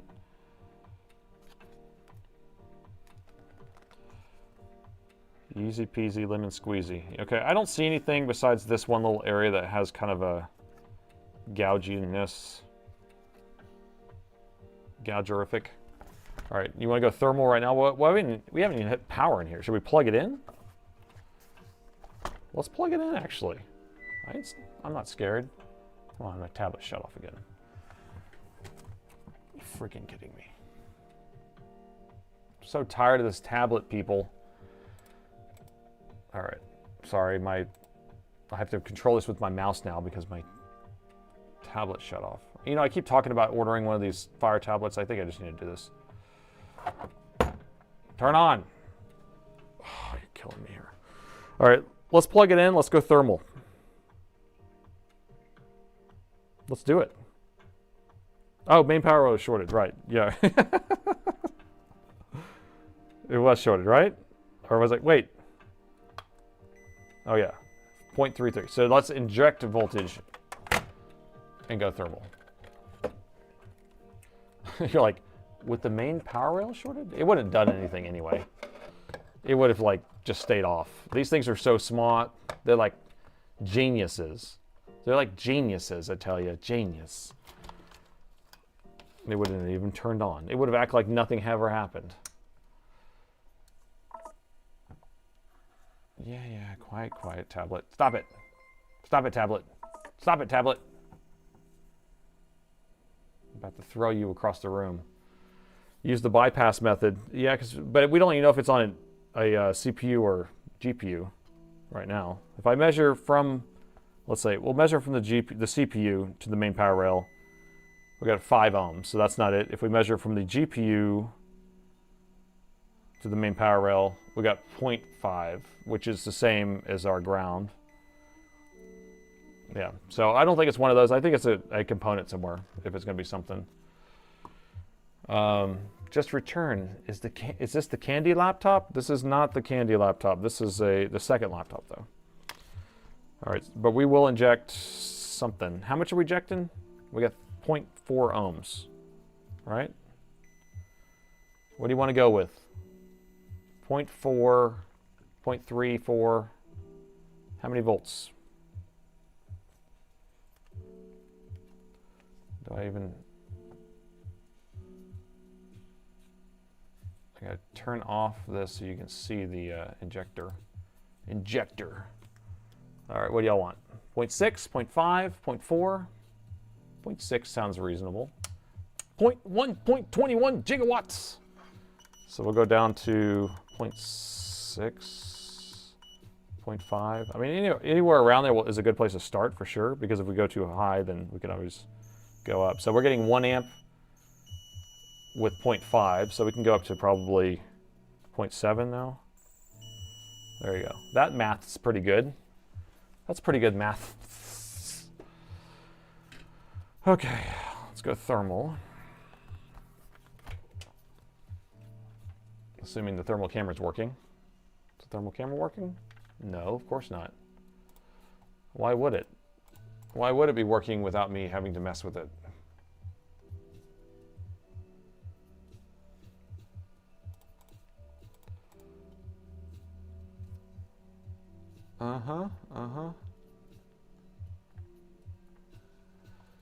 Okay. Ooh, we got some static. I'll plug that and plug it back in. Okay. It will reboot now. Going thermal. I'm going to say it like that. Going thermal. Booting up. And we are booted. Okay, so I'm going to go as high as I can so we got the whole board here. And we're going to inject on those inductors that we saw there. And we're just going to see what gets hot. Oh, you're freaking kidding me. Chipset? That's chipset. Hooray! So, let me wipe this off.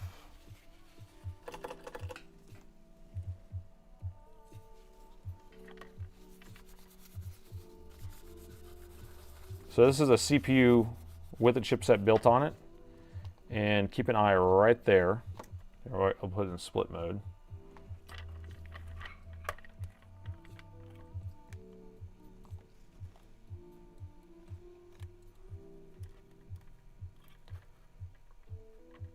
Okay. So now when I inject... Oh, no, it's on the CPU, actually. Okay, I thought it was like the chipset right next to it, but it's like right here. Right? It's still bad. Try to move this. The reflection is in there. It's not even a reflection, it's the heat signature for my light. So I'm going to move it up there out of the way, and then we'll do it again. Yeah, it's on the edge of that. That thing's done. Yeah, it's even worse. I'm like, oh, bright side. There's no bright side to that, actually. It's this thing is trash. It's trash. At least the data is removable. Yeah, that's a sad one. I'm glad we didn't go through and remove everything. So why did that happen? Because you see how it's a pinpoint? Now, if it wasn't pinpoint, if we just saw kind of the whole chip get warm, then we know that it's just like one of the power stages that's shorted. But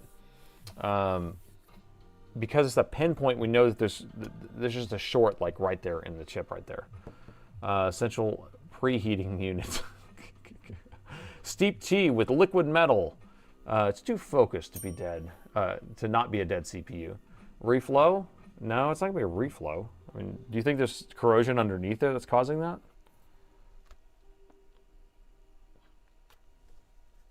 Reflow? I mean, I don't know. That doesn't sound fun to me. I mean, these boards are expensive though. 9520. I think you're looking at a minimum of $700, $600 maybe, at a minimum, and then up, depending upon what model, you know, what specs. So CPU, sir. No, there's no liquid metal on this machine at all. Reflows just seems like a lot of work, man. Can you replace the CPU?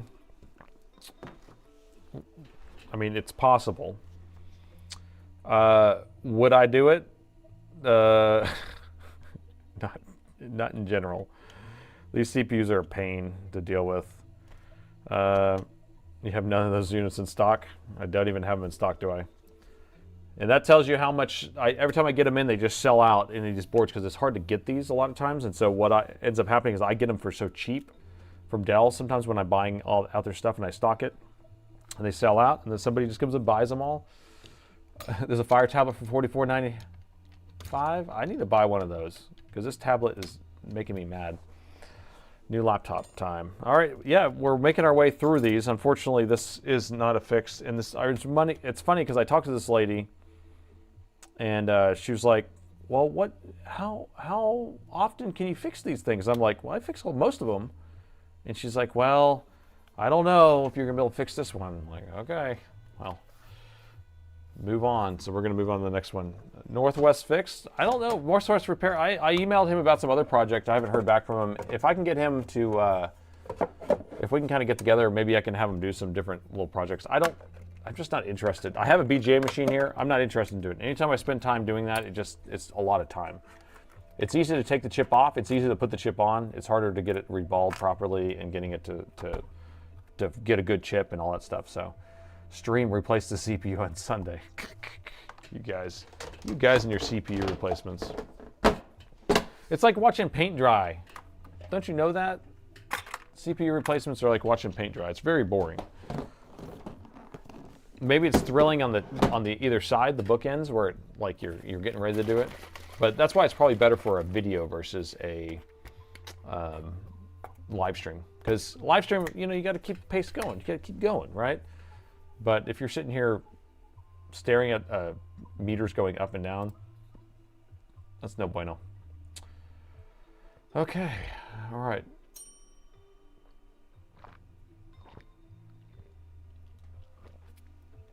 I did buy an IR machine. No, I have it right here. It's set up right here on the side.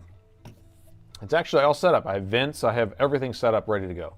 So I literally could just put it on there and pull the chip off right now.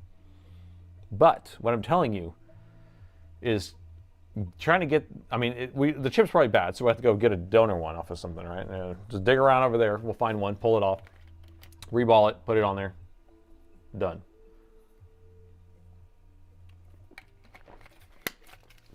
I may do it sometime. I have some off to the side that I want to do, but internal short like that, the CPU is not repairable. Now, and there could be something else going on too. Alienware Baker IR 6500. Yeah, we're gonna bake it. It's a Baker. All right, so here's our last one. We're 2 hours in. Make sure there's no personal stuff on here. This is another X15. And this is the X15R1 with, their note says, blinking error code, power rail failure. I tried cleaning inside, but it didn't work. So what do you think? Do yourself a favor and get up and stretch. Yeah, let me get up and stretch. So if you don't know, I threw my back out on Monday, and I'm wearing a back brace and I'm in a lot of pain, so I'm just trying to like be a little more careful with my back. Hold on, let me stand up. Oh God. Ooh. Yeah, okay. It's feeling a lot better than it did even this morning because I've been out and about and using it more, I think, or keeping stretched instead of staying like at the bed. Okay. Yeah, that feels good. Now it's like more on this one side than it was in the middle before, but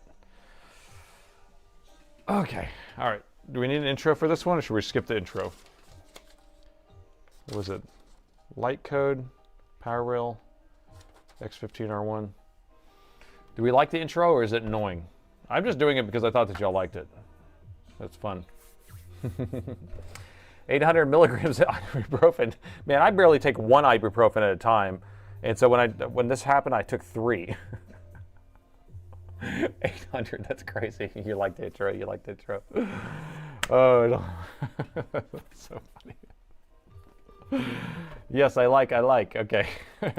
Yada, yada, yada, CPU is bad. That's what that last one was, right? So it's like new day laptop to repair, yada, yada, yada. CPU is bad. Oh, okay. All right, new day and another laptop that needs to be saved, and this time we have an Alienware X15R1. Now this one was sent in because the customer said that there was a light code that was blinking red and blue that actually pointed to a power rail failure. They opened up the laptop, tried to clean it out, see if they would fix it, didn't fix the issue. So they sent it to me. I haven't taken a look at this yet. Let's take a look together and see if we can get this figured out. Bam! Oh, okay. Got it. Got it. Oof, oof, oof. All right, let's reset Spike because he's all messed up. I don't know if I'm losing connection with him or not. I did. I don't have connection. I gotta replug this in here. You my boy Spike, what are you doing? I think what happens here, I don't know, because I've never finished this. Do we have an overhead on? Yeah, so I still have, it's an ESP32, it's just like sitting out like this. And I keep putting this bowl over here that's metal, and I think I keep shorting out to the pins. I need to finish this project and get it in its case, or else I'm gonna end up regretting it. All right, so he's up and running. We have his power chart here. We're gonna plug it in and see what it does. Plug in the power. So we went up to 0.02. It's resting at 0.02, which is perfect, 20 milliamps. And current's fine. It's moving up and down a little bit. And we press the power button. Okay, so it was kind of delayed for a second. Did you see that? I pressed it, it was delayed. Then it jumped up to 0.08, 0.07. So it's not actually powering on. But do we have keyboard backlight or anything? No, I don't see any keyboard backlight. And it's right around 80 milliamps, not even close. That needs to be, it needs to jump up. Usually I think it jumps to like 30 milliamps. I mean, 320 milliamps and then goes down to 0 and then goes back up to like an amp or 2. So quitting time for Nate's at 8:30 so he can rest his back. You know, tonight, hopefully it's gonna be my night to have some bourbon finally, but I need to not have pain pills. That's all I need to have. I need some Kapton tape. I'm just gonna wrap Kapton tape around my back here. All right, clean the liquid metal off, yada, yada, yada. It was leaking, and it's good to go home. Seems like a fresh BIOS. You know what it seems like to me? Based on last Sunday when we were messing with this machine, actually we're working on X15 also. It was missing the 1.8 power rail, and it was jumping up like this, kind of. But it wasn't, this is kind of going down a little bit. But it was missing the 1.8. No, the EC symptom is nothing. When you press it, it does nothing. It just ignores it. And you'll get that inrush spike, and that's it. So let's open up the bottom and take a look inside. I think it just gave the error code. I just turned it off. It was starting to give it 3.5 just now. We need the 0 ohm resistor. We need to put 0 ohm resistor on it. All right, let's open the bottom. You have a 9520 motherboard for $500. That's great. Perfect. All right, we can. That's a good deal. $500. I'll take it.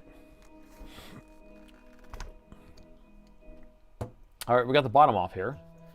And so if you're not familiar, this machine has 4 fans. So I guess I should have said that on the other one too. Did you remember yada, yada, yada Seinfeld? That's what I'm talking about, Daniel.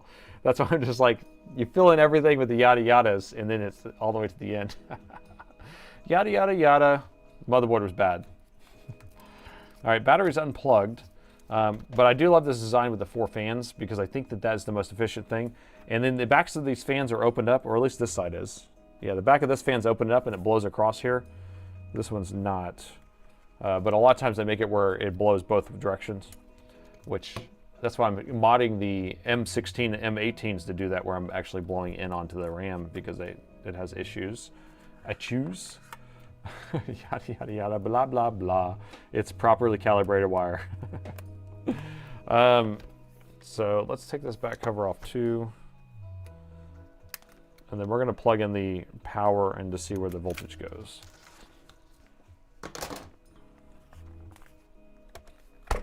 So DC jack is here and comes over here. Let's just measure our voltage over in this area just to figure out exactly what voltage we're getting and how far it's going. Daniel, I have a serious question. Can you spare a square? You can't spare a square? A solitary square? That's at the starting of one of the episodes where Elaine is in the bathroom and is out of toilet paper and was asking for the lady next to her to just give her one square of toilet paper. She couldn't spare a square. Couldn't spare a square?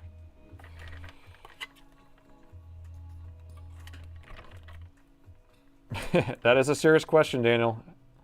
That is super serious. All right, so here's our input jack where the DC jack connects to the motherboard. And let's do some measuring. We need a good ground. Where's my good grounds at? Okay. So we have 19.8. So it comes out of here, goes through these inductors, goes through a pair of MOSFETs, and energizes this current sense resistor. And then it goes through another set of MOSFETs to energize the main power rail, which I think is on the other side of the board. But I just want to see if we're energized all the way to here. We are. And then, let's see what we got here. We got nothing there. This was our 1.8, wasn't it? Here, let me turn this. We worked on this on Saturday, or Sunday, excuse me, and fixed that one machine from that video. And this 1.8 was present, but this is we ended up putting a 0 ohm resistor right here. We had 3.3 on one side, and then we were supposed to have 3.3 on the other side whenever it enabled, or no, 1.8 on the other side when it enabled the line there, and it didn't. So we don't have 3.3 there.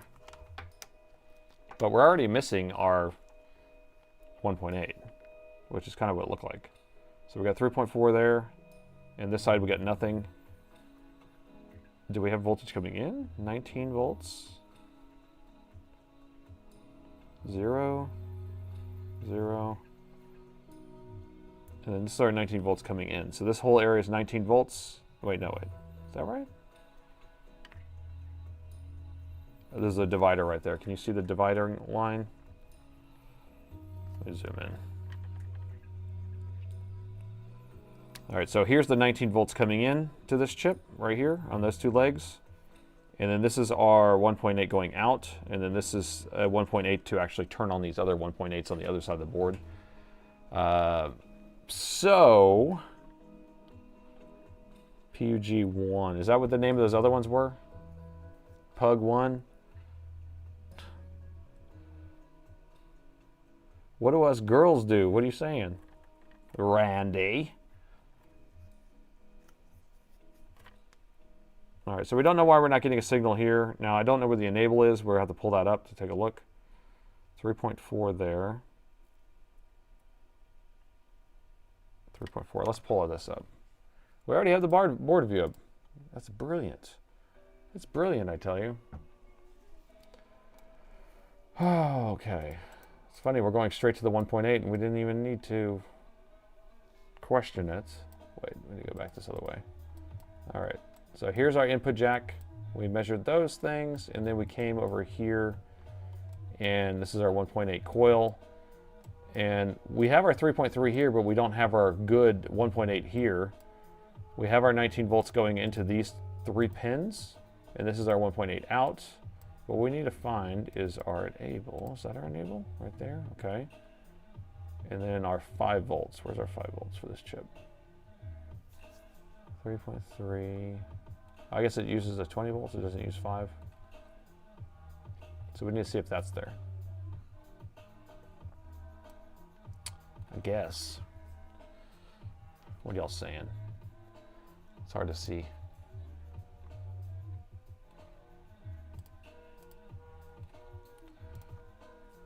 Austin Powers, baby. Yeah, baby.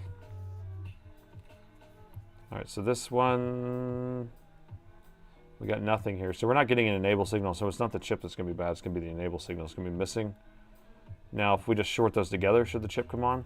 So we're gonna have to pull the board out and do a physical inspection because I don't wanna just jump to conclusions that that circuit's not working.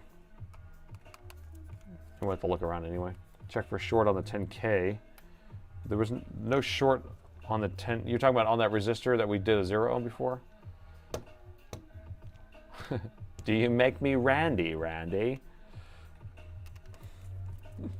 It's almost like deja vu, although we don't know if that's what the issue is. So.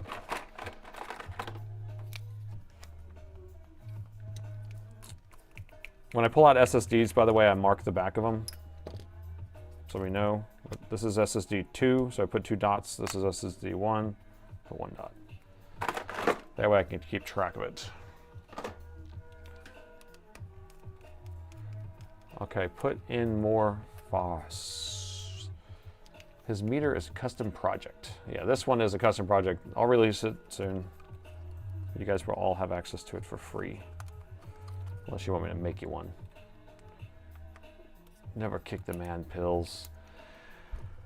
I like the power meter. Where'd you get the data out from the camera? So I used to have the camera here, and then now I have a ESP32 project that I'm working on. And so I have this app right here that is running. And then I'm just doing a screen capture of that and a screen capture of the bottom part, and then I superimpose it onto the screen up there. And I can turn on and off the charting portion with my button here. Because I'm crazy. Because I'm crazy Nate. Jump to conclusions, Matt. Yep, that's what I was talking about. You know, Office Space was, that's from Office Space, by the way. That was filmed like a block from here. There's like all this stuff, because we're in Austin. And so like the opening scene where they're stuck in traffic and he's like bumping the Ghetto Boys or whatever. That scene is filmed on the corner right, like where I get my coffee, right. I mean, it's literally like a half a block up the road. And then like where they're hitting the baseball bat on the printer, that's a couple blocks the other way. It's all in the Dell buildings over there, where Dell was started. You have an ESP32 standing by for a project. Well, then perfect. I love these Arduino or ESP32s. I've done so many Arduino projects over the years.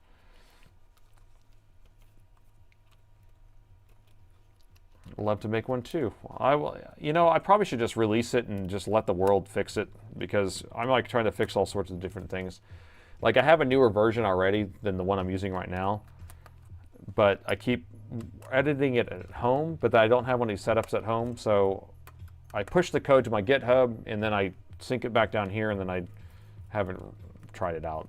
So scaling is what I've been working with, negative values, see how it's going negative sometimes. I have negative values cleared out, I have that fixed now. The auto, I want to figure out how to auto clear the max, but in a efficient way, because I have a max value that sticks down there, and auto clearing it would be useful with a timer, maybe, is what I'm thinking, and maybe setting a timer. Fill out your TPS reports. Milton, I'm gonna have to make you move your desk again. How you doing, Milton? I did my stapler. Well, yeah. Bill Lumberg. Wait a minute. Best line is like, okay, but that's the last straw. Milton, that Milton. No, I don't want to go to pound you in the ass prison. That's another one. But I don't want to go to pound me in the ass prison. What else? What other screws we got here? I think we got them all. Put it every 15 minutes, auto clear. That should be good. I mean, that's plenty of time for sure because I'm messing with other stuff, and if you need to clear it earlier, then that would be fine too. Okay. Good. We good. Pull this out of the way. Okay. Aha! We gotta unhook this. Can't leave this hooked up. Oh, the Michael Bolton no talent ass clown. When a man loves a woman, ooh.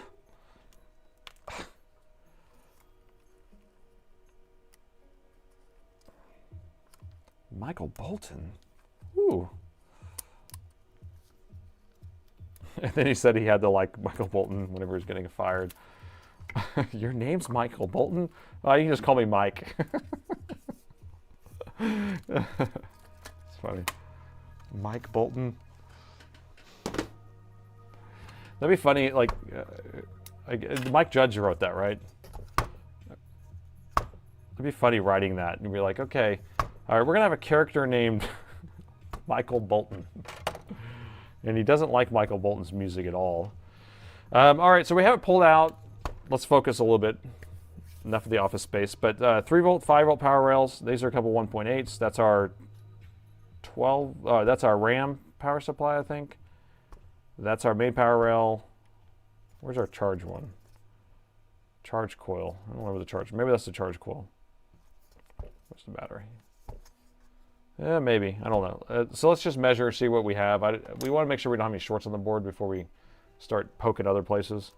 So 3 volt, nothing. 5 volt, nothing. This power rail, nothing.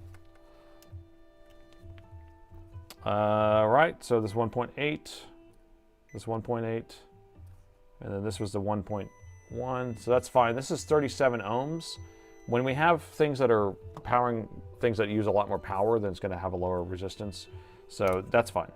So that is powering the RAM, not a big concern. We have liquid metal under here, so that could be a concern. I don't see any leaking out right now, but I don't know. And then the main power rail, did we already measure that? The main power rail, I know there's some inductors here because it might be isolated. So let's measure these inductors to see if we have a power rail issue. Oh, we do have a short of the main power rail. Oh, never mind. It went away. It was a fake one. It was still filling up capacitors. So let's plug in the DC jack and then see what voltages we get.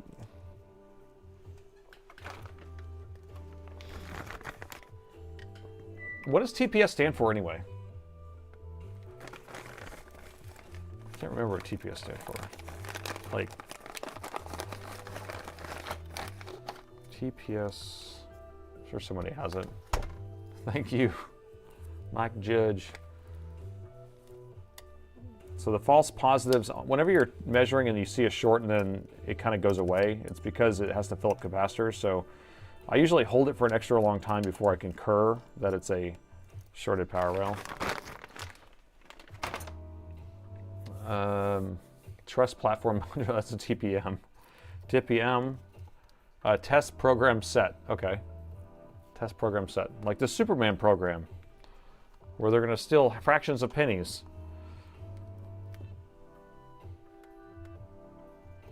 All right, power's plugged in. We're just at idle. I just want to see if we have our voltages over here on a 3 and a 5 and our others. 5 volt, 3 volt, and then these should not be on until we hit the power button.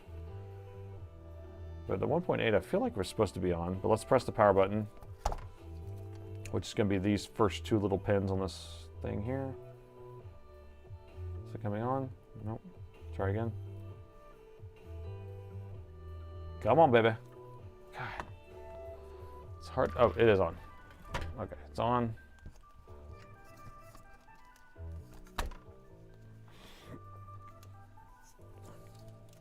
Okay, so we'll measure this. We have our 1.8 here. Have our 1.8 here. Okay, we're missing our RAM. our RAM power supply is missing. Unless it's a fan power supply. And I got it wrong. That's the charge coils. 20 volts. Okay, so this one right here doesn't have anything in it. And I was thinking that this one's going to be RAM. Let's check.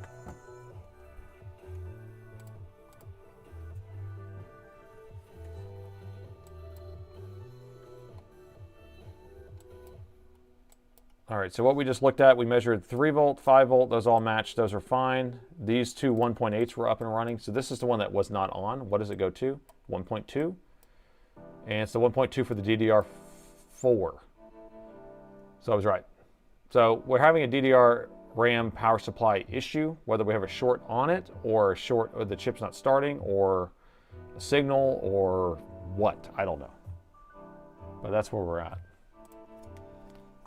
Unless someone else has a bright idea.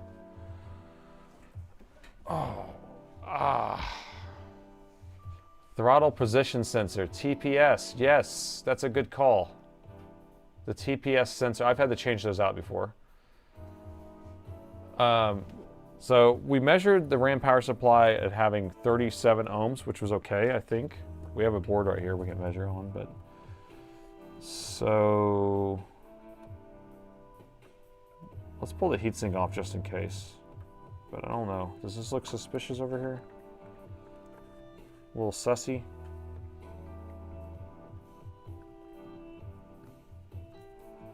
So we have this MOSFET, that coil. Where's the driver?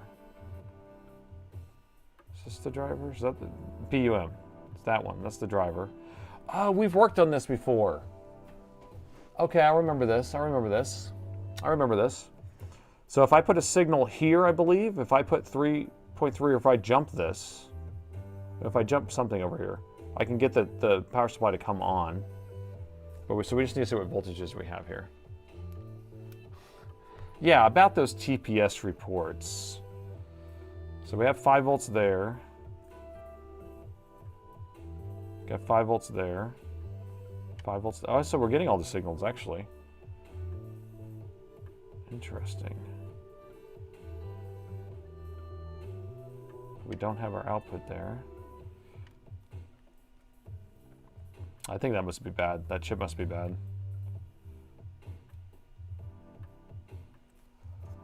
Yeah, that's interesting. So we're getting... Wait, has Dell stopped making the 330 watt chargers? You know, it's getting harder to get them, I can tell you that. And they are switching to USB-C, but they made 360 watts or what they're making now. So all the newer style are going to be 360 watt. So, dog, Google it. Tuna fish service, there you go. Tuna fish, you have to like heatsink go thermal. Yeah, we can go thermal just to see what we have cooking over here. I didn't even think about that.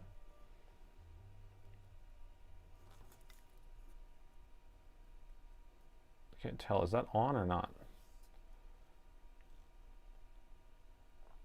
So here's where that chip is right there. I don't see any heat over here. Let me flip the board over. I want to look on the other side and see if we see anything. You pay cash to switch to music? Well, I don't. I just play my brother's music that he makes because it is royalty free. I could turn it down a little bit though. I'm not. I just have it so it's a little bit in the background. I would pay to switch to music. That's pretty funny. Would you pay? Would you really? Would you really pay? What is that guy? That's gonna be the LDO of some sort. That little guy is a. Here, we'll do it this way. That's warm right there. That's just the LDO. This is the EC chip. That guy's warm. What else we got that's hot?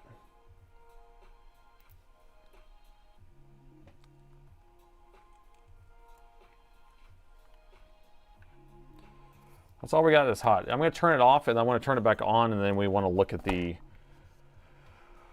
Uh, RAM power supply. What? I feel like that chip's just bad to me because it is. I feel like it's getting signals.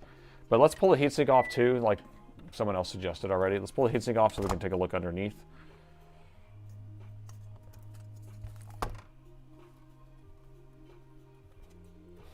No more TPS reports, please. Would you pay to stop talking about TPS reports? You dig the music, it gives you vibes. I mean, I can just make it sit there and stay on that one song, the intro song, the Liquid Metal Dreams. Just loop that the entire 4-hour stream.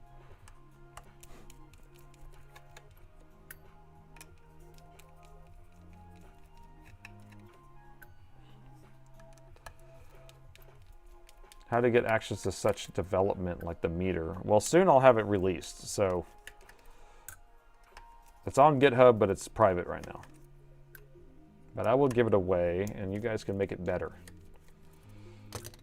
Take a look around. You remember the board's hidden exploration board? Yes, you're right. Thank you.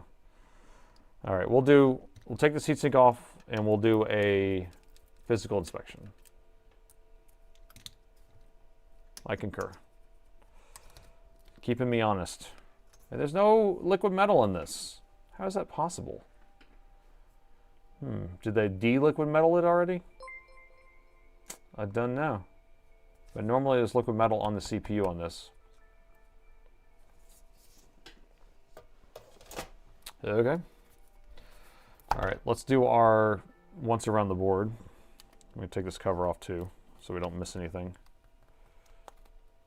I found my stapler. My stapler. It's a streamline red stapler. I used to love News Radio. That was the guy from News Radio. That was a good show. Good show back in the day. All right, we're gonna have to do our gander around the board. All right, I'm gonna start in this corner. This isn't the one with liquid damage. That was the last one, right? So this is one that's totally different. So this has gooch damage. There's a lot of gooch on here. Look at all that stuff. Looks a little skin particle-y, skin flaky. So these are going to be the power stages for the GPU. 1, 2, 3, 4, 5. And here's the iGPU probably, these two. The integrated graphics, and then, or no, I guess it's a lower end CPU. There's only 4 power stages on here. Interesting. So one of these is probably for the iGPU, and then the other 3 are for the regular CPU. But there's only 4 power stages, which is crazy. And this is the RAM. Let's take a look at that. So that's the PWM controller for that. Here's our RAM that's not turning on. Now we don't know if it's the RAM itself. I doubt it is. Or if it's this chip that controls that, but it's not coming on. There's those two 1.8s.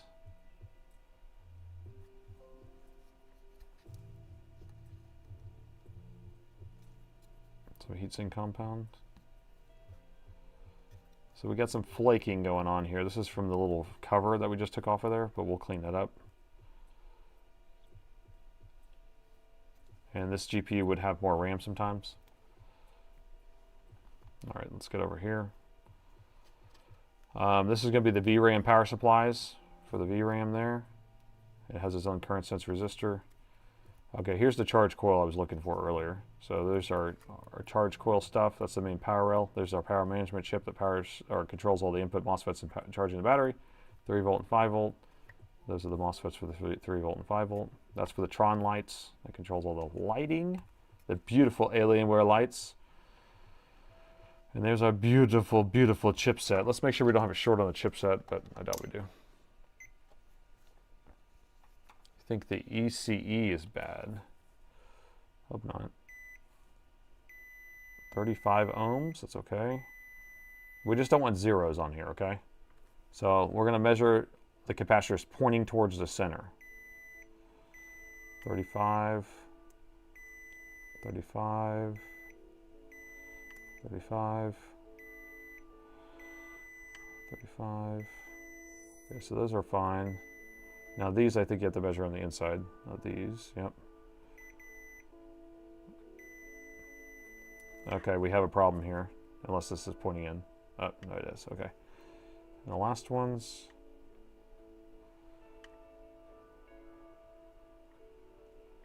Okay, chipset's fine. All right, so that's that side. Let's just do our other side quickly. You want to watch an episode after the stream of SNL? I need a laugh. Oh, am I not being funny? Am I not being funny enough? Hi, I'm Harry Carey. Or you'd be like, what this song needs is a little more cowbell. Or dog show. What else? This is where the keyboard connector comes in. Those are the power MOSFETs that are protecting the motherboard from a failure, and the power management chip controls that. The main power rail stuff. Got more of that glittery stuff everywhere. I hate it. It's coming off of these stickers here. It's the back of the CPU. Back of the GPU. Look, we replaced that one on this other board a second ago, didn't we? We know what that one does now. All right, that's all I got. Mad TV. That's a good one. It hasn't been on for 50 years, though.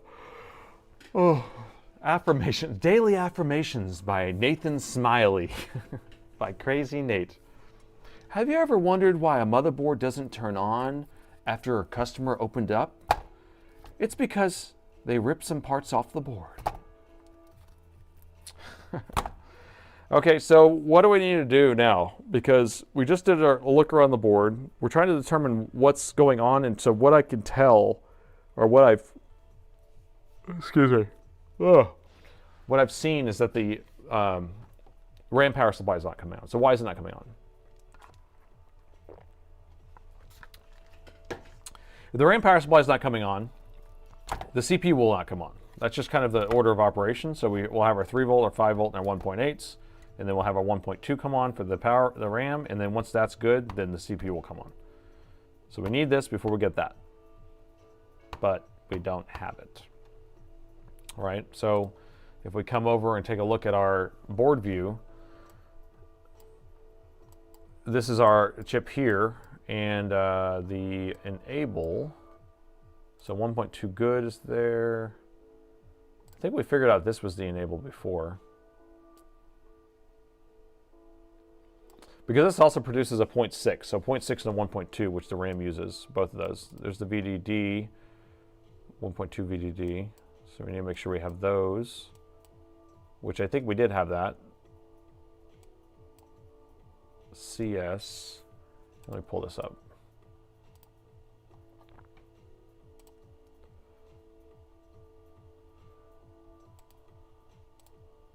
Come on, go to the next one. There we go. There's our PUM.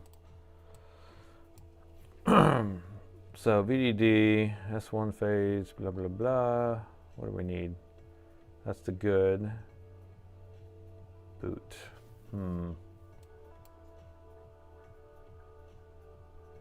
Yeah, I'm pretty sure all we needed were these signals here.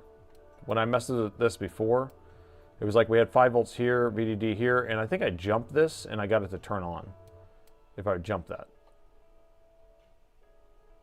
But I can't remember exactly. You guys probably remember more than me. You guys are having SNL conversations over there. Mods, tell them to get some rest. The repairs can wait. What time is it? You're getting tired, call it. Well, I want to make this thing work, man. I want to make it work. No one's at home. My wife and kids went out of town, so I'm just at home. I'm just going to go home and sit down by myself and have a bourbon and a cigar, probably. Yeah. That sounds good, doesn't it? But let's see if we can make this power supply turn on. I can just change out that chip, or we can try to inject it. But I want to make sure that we're getting voltage where we need to get the voltage. Unless you guys want me to leave. If y'all are done with me. James, love the channel. Learning so much. Thank you so much, James. What a guy. What a guy. I'm turning the board on. The board is on. I just want to see what voltage we're having over here. I mean, we have to turn this on. It has to work, right? It has to work. We have 5 volts going here. We have 5 volts going there. We have, let's see, this one is the good. So we don't have a good, and we don't have an output. I think this chip is just bad. I don't know. Because it's getting all the signals. Can we just change it out, please? Pretty please. I just want to change it. I don't want to leave. I want to fix this thing. I got a brand new chip right here. It's brand new. It's only been used on this motherboard. Daniel. No, but self-care is important. Take care of yourself. Thank you. I will. With some bourbon and a cigar when I get home. You guys are so funny. Okay. Let me change this out. Okay. We can, I don't know. Do I feel like I'm slowing down? Am I not being, go to cigar, question mark? Go straight to cigar. See the bourbon doctor. Enable the chip first. It is enabled though. No, but look. Look, LED. Look at this, buddy. These were the enable lines from what I remember, and they both have a signal. So what am I missing? Wait, sorry, you can't see that. These are the enable lines, and they both have a signal here. And we have everything else that I think everything else, oh, enable right there. Duh. Okay, hold on, you're right. Sorry. Scratch that, rewind that. For some reason I missed that pad. Okay, yeah, let's make sure. So that was the middle pin.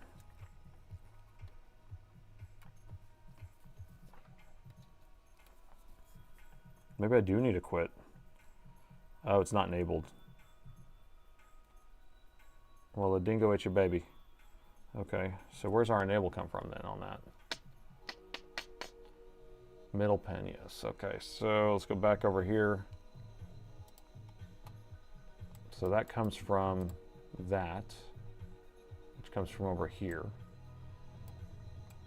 All right, because none of these are actually populated. None of those were populated. So we're trying to get a signal here. If we can get a signal on this chip, then we should tell it it should come on. And it's getting the signal from here to make sure that this is on first. So all this stuff needs to be on over here first. So let's go back over here.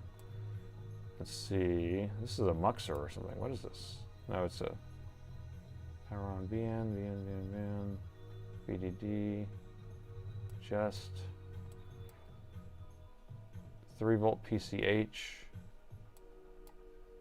I feel like we messed with this. I don't really remember though.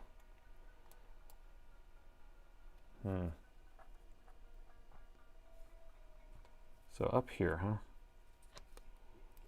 So this guy. So let's just enable it then. What do we need? A 3.3 or 5 volt? 3 volt. 3.3, right? Let's enable it with a 3.3. All right, so let me find a 3.3. Those are 5. That's 5. That's 5. That's 5. Give me a 3. Don't want it.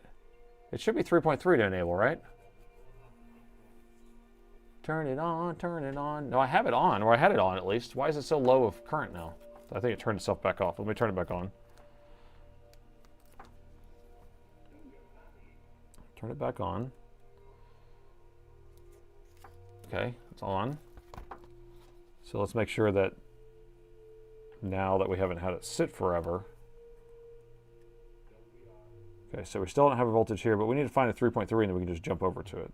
That's 18 volts. We don't want to jump 18 volts over, do we? Wait, why is this 18? Oh, look at this. We got 18.2 on one side. Hey, thanks for the $3 donation, AJ. And then we got 19.8 on this side. So there's a voltage drop on here. That's interesting.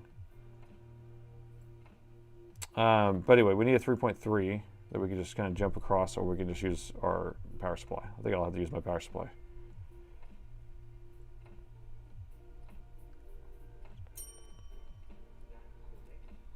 (1.2) or 3.3. Did the board view say 1. Well, it's saying 2.5, but so it says 1.2 enable, so it's enabling the 1.2 power supply. And then if we go, we can go into the schematic here and look at that. Scruff, just got here. Have you tried turning it off and on again? IT crowd, all the way. Good job. Let's see, what were we looking at? So we're trying to figure out pin 8. Here, sorry, I don't have a board view up. So pin 8 here, and pin 8. Around and around we go. So it's enable signal 1.1 memory enable. So 1.2. Does that mean it's sending 1.2 volts there? Or 1.1 volts there? That doesn't make sense to me, but see, that's 1 point.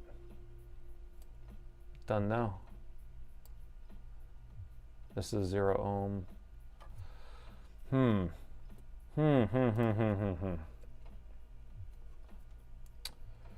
Let's see what you're saying here. 500K, never mind. Sus resistor. Oh, you're looking at the schematic. But this thing is dropping, this is 500K on this one. That's a lot to drop though. The resistor has gone to very high resistance. But it's a 500K. I don't think we understand. Still, David makes a little sense. Wait. Okay. I don't think I understand. Oh. If we play OSRs, we'll fix it. I am getting tired. You guys are making me tired now. What does voltage drop mean? Okay, cool. See, I like questions like that. So basically what we have here is when we have a component that has a voltage on one side and voltage on the other side, and you would kind of expect it to have, you know, if it's connected together, you would expect it to have the voltage go straight across. But if you have a different voltage on either side, that means that the component or whatever's in the middle is dropping the voltage. It's actually taking that current and making the voltage go down. So if we measure across this, I don't have it on right now. Let's see how many ohms this thing is, this resistor. But in theory, a lot of times these resistors are almost 0 or nothing. And this is measuring at 250 kilo ohms, so it's a huge resistor. So it's easy enough for it to drop voltage across there. But if it was just a straight wire, it wouldn't drop. We don't expect it to drop voltage. We don't expect the voltage. We expect the voltage to be the same on either side, so it's not going to drop voltage. If that makes sense, yeah. And then using Ohm's law, you got I equals I times R. So I is current. So if you multiply current times resistance, you'll get voltage. And then if you just kind of rearrange that, you know, move the R to the other side by dividing it out, and then you can move the V over, and then you start. It's all a ratio to each other. It's kind of the whole thing. So get her done. Get means get her done. All right, so we don't have the signal. We're still trying to trace that down. Okay, let's go back over here. Let's just start with the low voltage, I guess.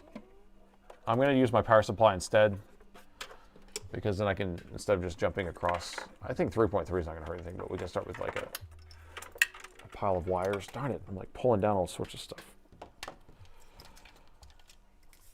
I don't keep my power supply leads always hooked up because I don't use the power supply very often. Don't need to.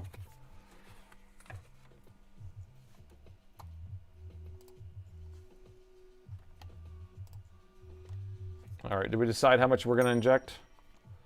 Thermal enable maneuver. Go thermal when enable. Okay, we will.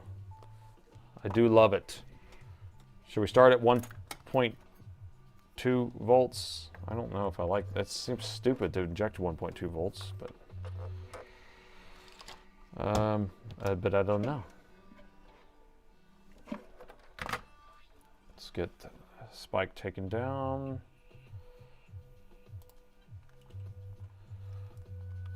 All right, power supply, we're just going to set it to something low at first. 2.5 volts, 1.2 volts, 0.75. Actually, I haven't even measured the resistance on that line. We can measure resistance too to see if we have any shortage going on here. So we got 54 kilo or yeah, 54 kilo ohms. Let's see what this one is. This one's mega ohms. So this right here is mega ohms?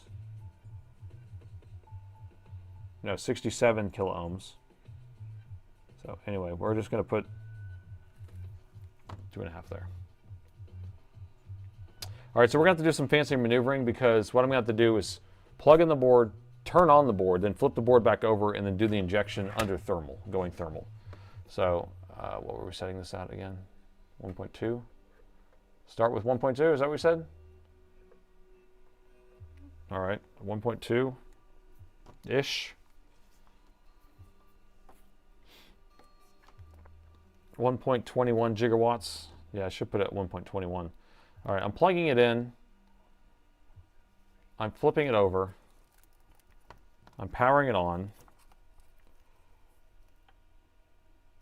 I'm flipping it back over. I'm going thermal. And I'm injecting the voltage.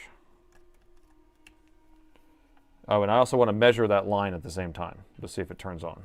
And I'm measuring the voltage on that power rail. Okay. And go. We're in ohms mode though. That doesn't help.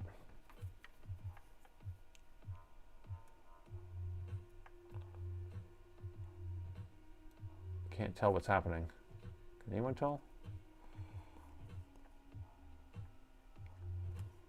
Because I can't see. Okay.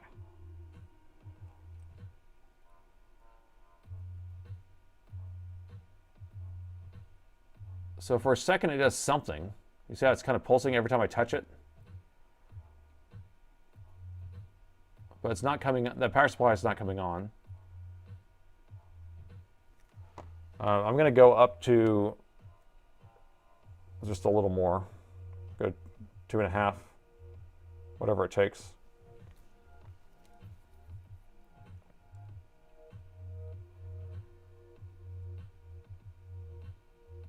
And now the power supply is up and running.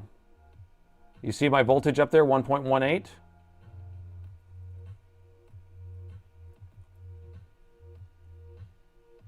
So that's measuring the power rail coming on. So now, should I go up to 3.3? I think it's a 3.3 line anyway. I don't think it's going to hurt anything. So I'm going up to 3.3. And it's still coming on just fine. Now, let's see. Okay, here's something interesting. I'm going to take this down real quick so you can see the current. So putting 3.3 in there, and then I put it on the line, and then look at what the power supply does. Wait, I did it a second ago. There we go, drop down to 2 volts. See that? So what does that mean? So why did my power supply drop down to 2 volts? Like I was holding it on there for a while. It took a little while, and then it did that. So it was almost like trying to shut it off. Yep, 2.5 should be the logic for 1 for the 3.3 and the 5. Okay.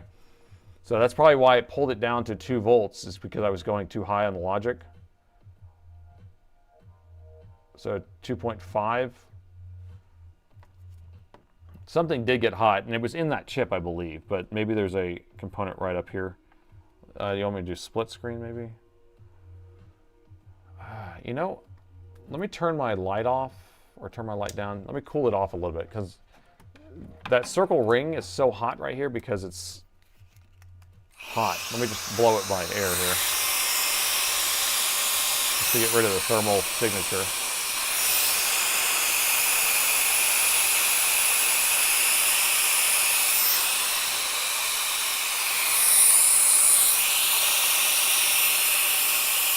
Okay, so the light ring should be turned off now so you can't really see.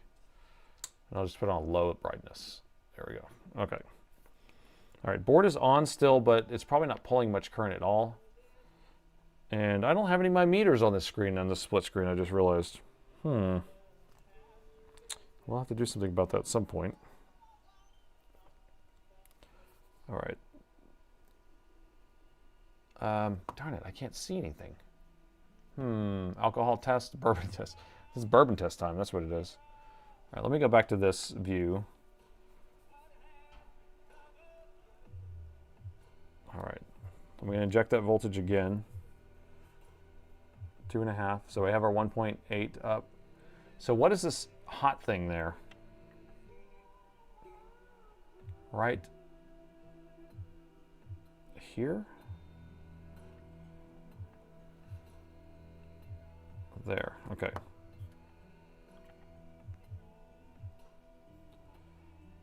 Oh, it's a diode. So one of these diodes are getting hot. We've seen this before. I feel like.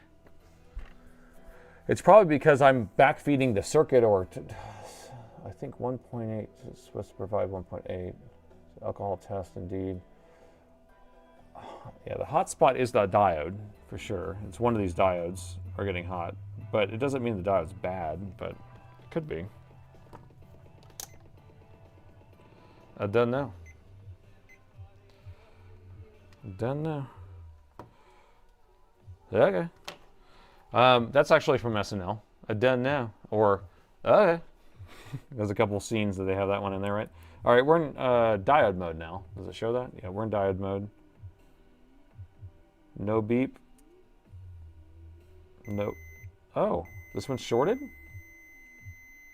Oh, no, it's flipped. Yeah, it's the opposite of that one. I was like, wait a minute. And then we got... Oh, that one's shorted, dude. Do you think it's diode shorted? We got 0.3 both ways. Or 0.03. 0.03 that way. 0.03 that way. Let's see if we have anything else in line with that, because we're measuring it in circuit, people. So we got to be weary of our measurements. But where are they at? Sorry. Diodes, where are you? Where are you, diodes? You're above this. So these are the two diodes. So we have it tied there, tied there. Now this is 2.5 good, so it makes sense if that's not working, and that actually ties to, look what it ties to. It ties to that enable line that we're looking for. Bruh. And that's why it's dropping. Okay, let's, what do you think? Replace it? That would be too easy. You think we just have a bad diode? That'd be funny. Zener power, man. But, you know, here's the catch. The catch is, I had the power plugged in still. So measurements are even wronger. So now we're getting 0.3 one direction and 1 the other way. So now it's not doing that. Still could be bad, right? Oh, what, measure the other motherboard? Is that what you say? Oh, sure, I can do that. Nobody actually said that, but I'll just pretend you did. 1.7, 0.3. So we got 0.3, 1.7. And we are missing some components over here.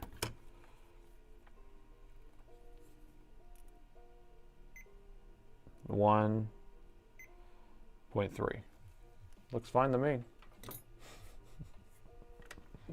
Took the words right out of your mouth, huh? Oh, okay. What are we doing? Oh, they read the same, so it's not that. But why would it be pop it off of there? Should we just pop it off and it will work? It should fix it? Red herring? Yes, it could be a red herring. And so if we look at, let's see what I wanted to look at. So this is tied to here. I was injecting voltage right there. And then it was heating up the diode here, which the diode is going to that signal, which is probably the chipset or something. There is a signal going to the chipset. Okay. And then comes up here to this stuff over here. Some sort of whatever over here. I don't know what that is. And then EC chip stuff. So coming over to the EC chip. Change the chip. I think we should just change the chip, man. But if we're not getting enable, it kind of defeats the purpose on that, because we want to be able to just oh, actually, yeah, when we put the voltage here, no, that's the wrong chip. Yeah, so when we enabled this, it actually enabled. So once we put voltage there, the chip actually turned on. So there's something preventing that voltage from getting there, so changing the chip shouldn't fix that. Let's drink and test alcohol with cigar test. Inject the voltage into the diode to see if it gets hot again. So into the diode. So injecting it over, this is where I was injecting, it was right here. So it was going through this. This is a 0 ohm. So it went through that. Comes over here, and then this was obviously coming to here and getting hot. And it may be because the chipset was saying turn off or something, right? Or maybe it's this guy getting hot. But that guy's not even there, I don't think. Rabbit hole? Yeah, like every repair is a rabbit hole here. Gosh, they're not so easy, are they? Not so easy, is it?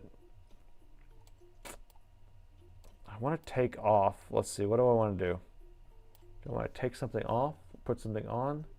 I hope it's not a BIOS issue. What would happen to Z? Yeah, does that even exist on this board? Do we even have that? Yeah, it doesn't. It's not even there. They just like to put them in the schematics in the board view just for good luck. Good luck.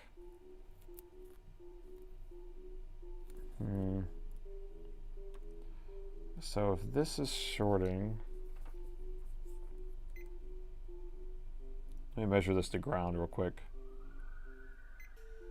0.8 to ground, 0.4 to ground, and if I reverse polarity, 0.6 to ground, 0.6 to ground. Seems interesting. Why would they both be 0.6 to ground?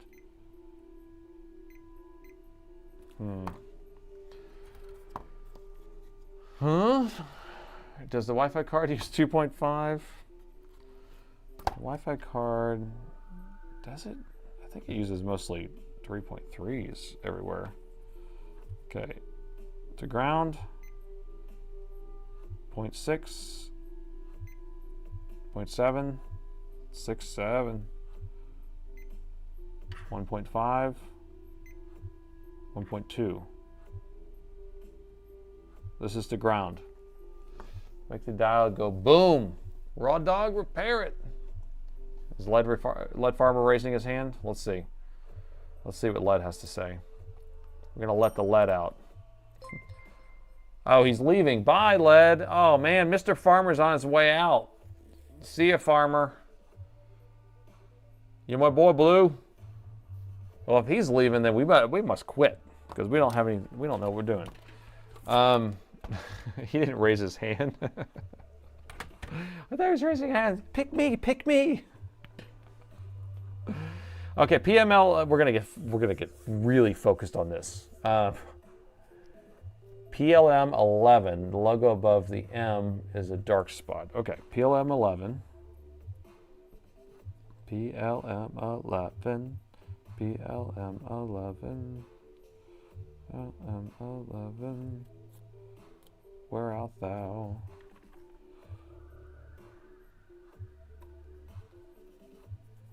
So right here.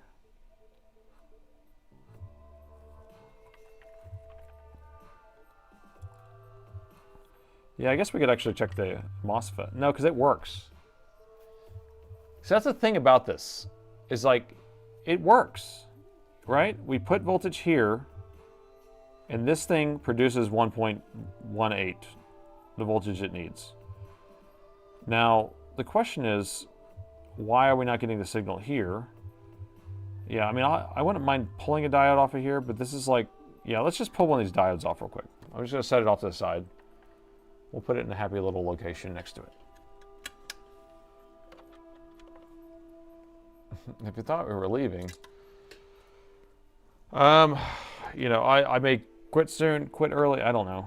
But we're gonna definitely do a just chatting at the end anyway, for a little bit, if I do quit. So we'll see. I made it home in time to feed the dogs before the stream, so my dogs aren't gonna be freaking out. So that was what I was concerned with, is not making it back in time to feed the dogs. Okay, got that out of the way. All right, so that's out of the picture. A false alarm, I'm staying. Funny. So I got messages on my phone here.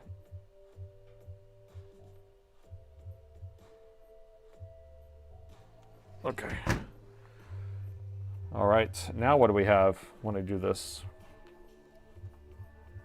So this is to ground in diode mode. Nothing. Okay. And we do reverse, we got 0.6.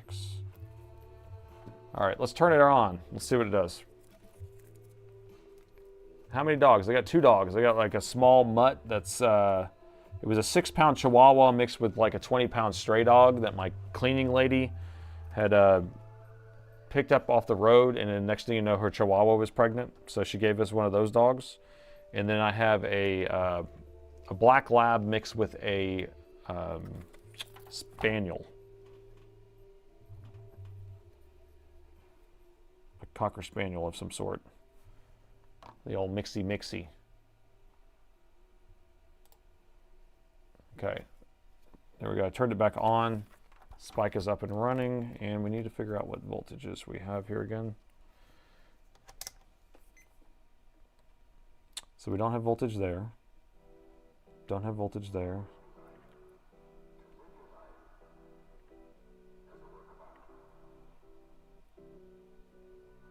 We have all that. What is this? Nothing there. Nothing there. Nothing there.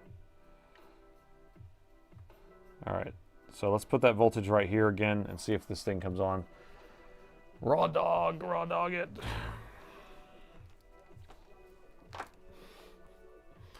Raw dogs. You guys are all about the dog raw dogging. All right, we're at 2.4 volts. Whoa, okay. Something totally different happened just now. Y'all can't see that. So last time I put this on here, it like it's dropping to 0.28 volts. You see the voltage is dropping down? So that means it's either ducking to ground, like it's going through a transistor or something and it's trying to duck at the ground. Or now that we took that diode out of there, it doesn't have a path to go. And so then it's now going to the actual path that's having the issue.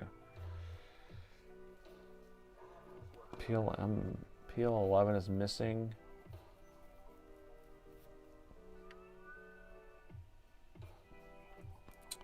Well, PLM 11.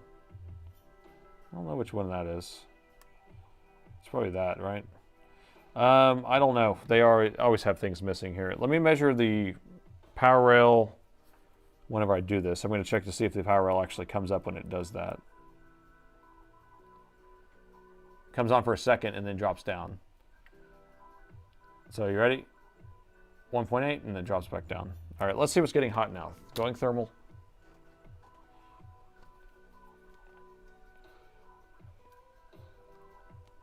You know what occurs to me? I have this set at 40 milliamps as my max. So maybe it doesn't have enough power. See? So let me set it at like 100 milliamps. Just to have a little bit more headroom here. Or 150. We'll do 150. There we go. Okay.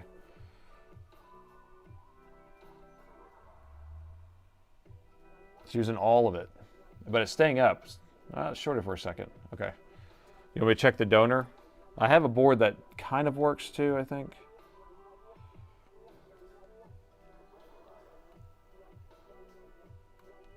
Oh, that chip's really hot. What is that?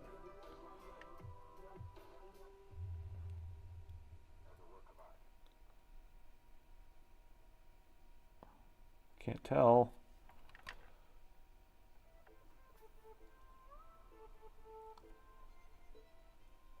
This right here. Okay.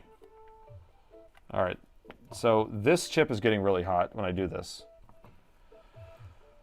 Oh, and the signal is coming from this too, so maybe we should change that one out. Yeah, let's do that.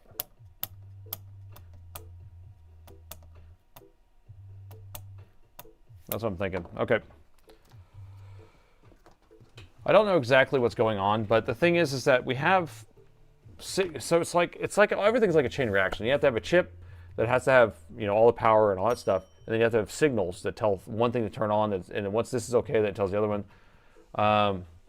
36 degrees C chip it could be the chip. Yeah. So, and whenever we just did that, it was back feeding into that chip, and this is the chip that the signal is supposed to be coming from to come over here to turn this one on.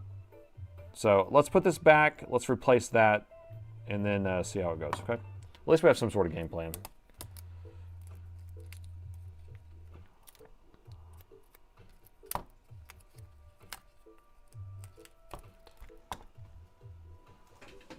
All right, soldering time, let's do it.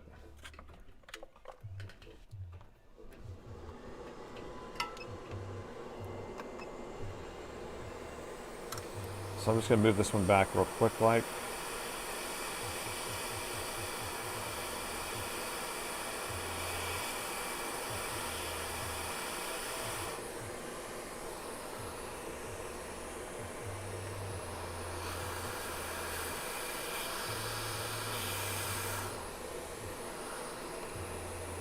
Pull this one off. I think I have some of these. So the 5109. EM5109A. Let me see if I have some of those. Failed memory. I mean, it could be just bad RAM. Although the RAM power supply did come on. Where would I have those? Don't fall, don't fall.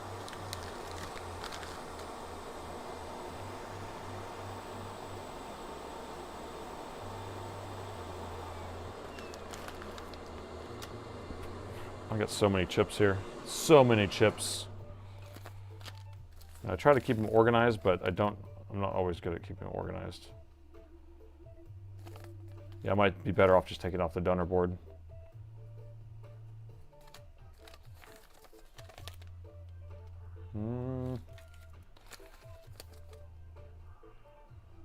Yeah. Okay, yeah, I'm just gonna take it off the donor board.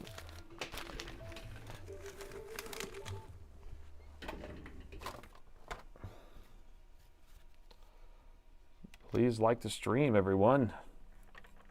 Poor favor.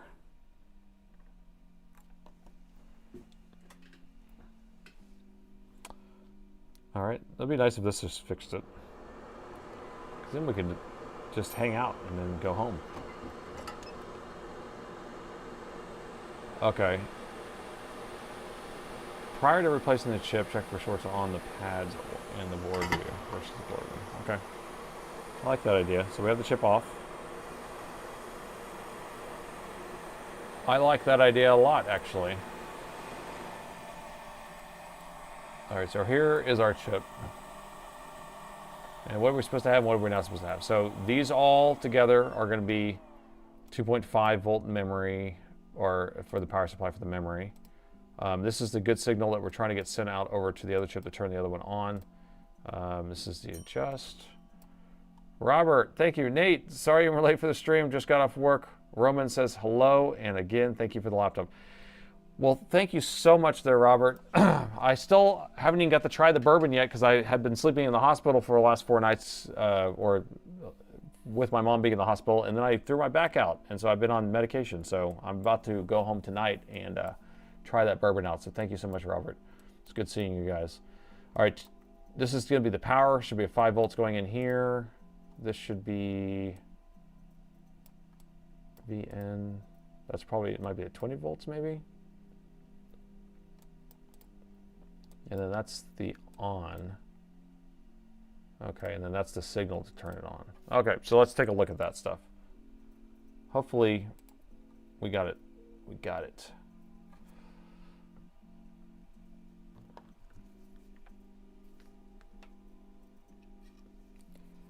All right, short detector. Lurk mode activated. I like that.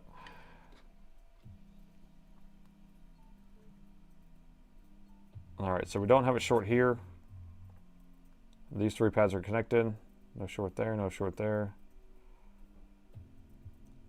So everything looks clear, no issues. Now, we didn't measure ahead of time to even know if we had a short in this area at all, because we're not that wise, I guess. But none of these other ones, these actually turned on just fine. So we're just we just need that signal. And this chip is what's giving the signal. And then whenever we put the signal there, it backfeeds into that and makes it get hot. So I don't know. I'm thinking it's bad. All right, so let's put the new chip on. Only 300 likes on this stream? You people. You people. Little stinkers.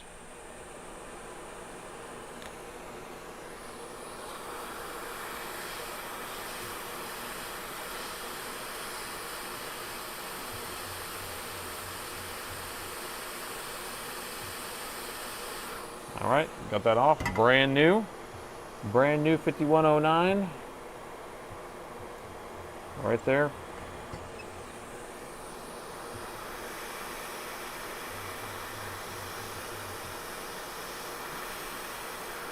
You like to stream twice, once on your phone and once on the computer.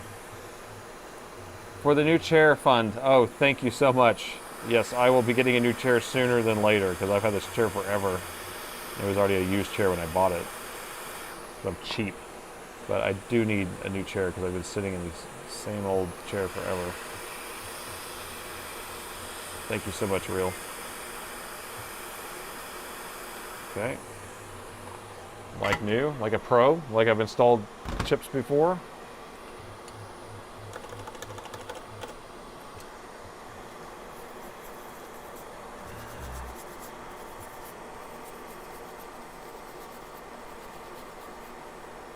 Take another Advil. Okay, that works. All right, what do we think? I don't know. Am I done now?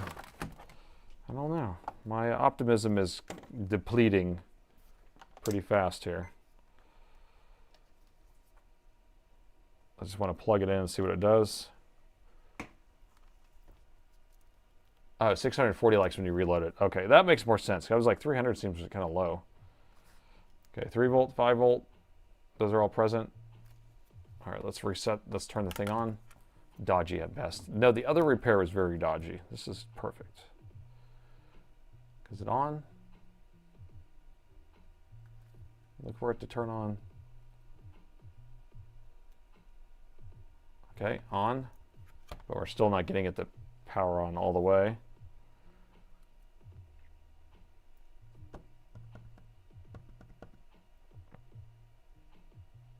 Still not happening. What are we missing? What are we missing, people?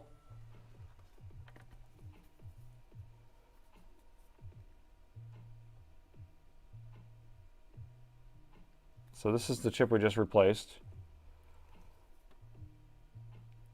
So 2.5 is not there. So is this chip not getting a signal to turn on?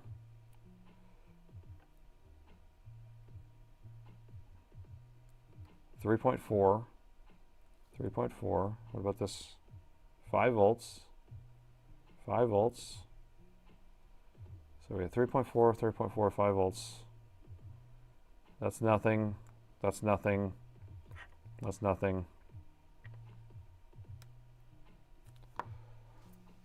What are we supposed to have here?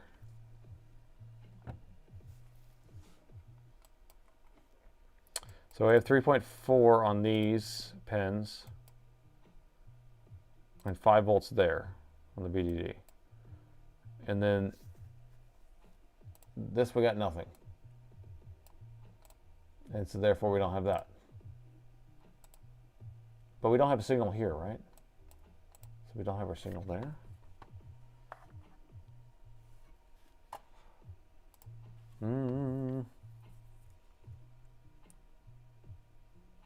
You're right, so we don't have that signal. So we don't have the signal here.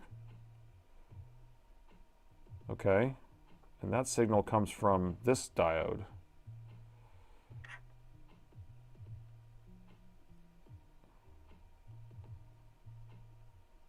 So do we need to put a signal here? This is ridiculous. It's ridiculous, I tell you.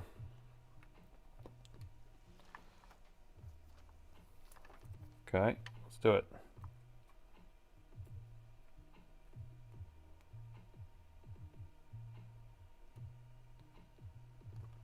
Darn it. Here, I'm going to turn this off. I need you to be able to see the board booting up if it's going to start booting up. We'll come right here.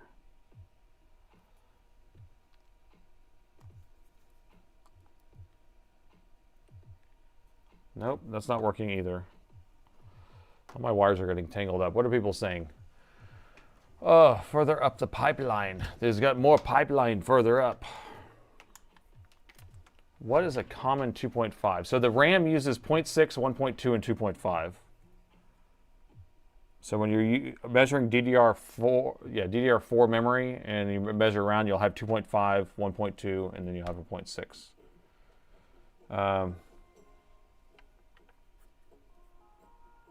Let's see. I don't know how that's grounded good enough. I don't understand.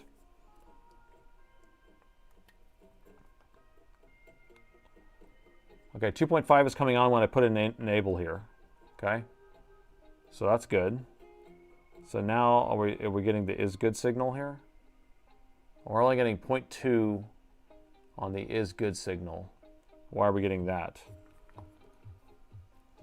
All right, so did you notice what I just did? So if I inject voltage here to turn on this, it turns the on. Then we get the 2.5 out here, and then the good signal is only 0.2 or whatever it is. Well, this looks like it's 3.3, so we could actually just jump across there to turn this on. And then that's tying to that stupid diode again, and then this chip over here again. So let's replace stupid diode just in case stupid diode has something to do with this. Because stupid diode is making me mad. I want to see if this is 3.3. That's 3.3. And good is there. So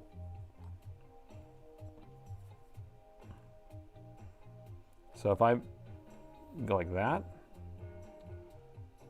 is this board coming on?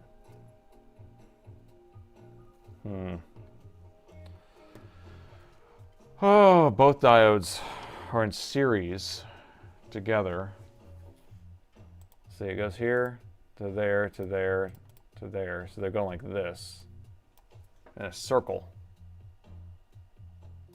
kind of. That's coming from the 2.5. That's coming from that enable. So we have this enabled to this chip. This enabled to that chip goes over here. And then those are both tied together. For what reason, I have no idea. I don't know. I doubt that diode's bad. There's something we're missing.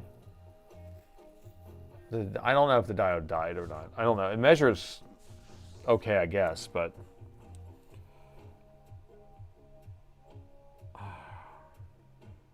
And because both these chips, like if I put enable on there, it turns on. If I put enable here, it turns on. So we're looking for signals, but this one won't turn on until this one turns on. And the output of this one is not high enough, and it goes through, right? The output's right here. Do we have something else on here that can pull it low? That hook's there. Oh, the output's going there.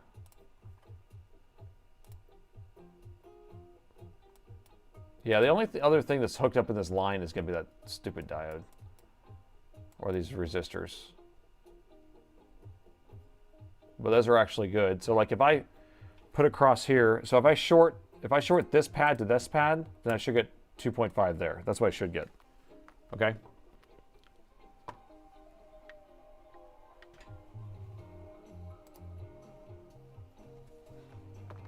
Right, so this is 3.3. This is our good. If we put 3.3 on this line, it will say, it will enable this chip. This chip will turn on 2.5, and then we should get a good signal coming out of here. And so hooking those together should do that. Running down that rabbit hole.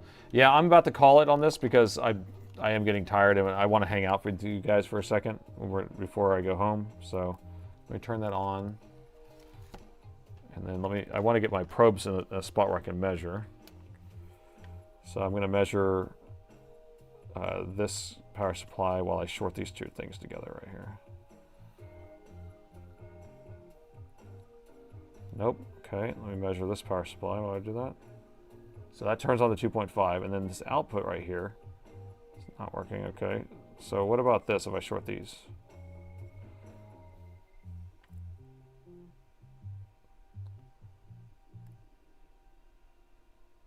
That's not working. And now we got that. So when I short that, that turns on.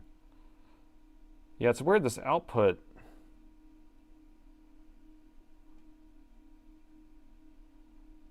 Got 3.4 there. Wait a minute. Doesn't even make sense. So we're only getting 0.22 on the good signal, on the good output.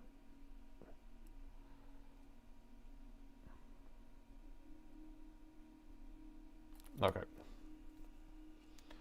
Replace PUM, which is this one, right?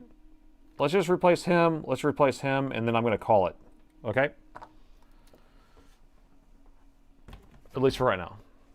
Because I'm tired. I got here at like, I don't know, 8 in the morning. So was it 9? So I've been here for 13 hours. I'm tired. All right. So let me just replace this guy. We're going to replace that diode and this chip. And flash the BIOS time. Oh my gosh. I don't think it's a BIOS, man. You could think it's a BIOS. Do you think it's a BIOS? Vlad, do you really think it's a BIOS? That'd be funny.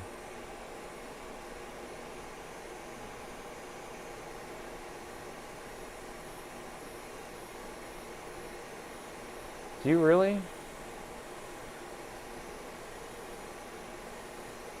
You're joking from last time. Okay, good. So I was like, it may be something you've seen, because I was like, I mean, you never know. I mean, there could be something where it just doesn't power on because, yeah, it needs that signal from the east. I don't know. That's a weird one. I don't think that's the case. Okay, so here's our brand new chip. We have brand new diodes right here.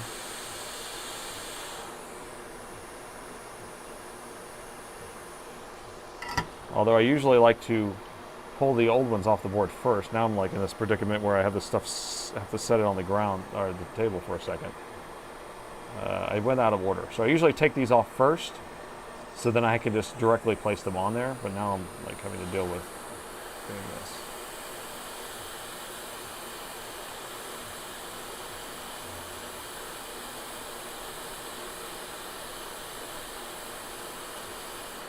Okay.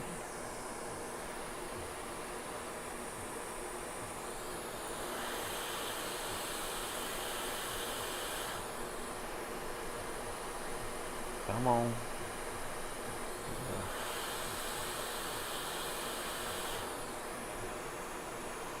No flux yet. Do the flux later.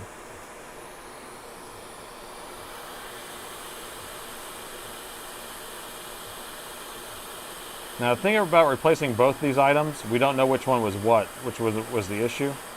Do we care about that? Do we care about for science? Because if we replace both right now, we won't know if it was the chip or the diode. And science matters a lot to me. You see what I'm saying? So I'm going to stop for a second for science. Do both. He just wants to do it. He's going straight in. He's just like, just do it. Just shove them both on there and just be done with this stupid repair. Check first. Science first. Science matters. All right, I'm going to keep an eye on the other diode. I'm not even going to worry about cleaning up this big blob, but no, I'm going to have to because it looks like those two pins are shorted. Damn it.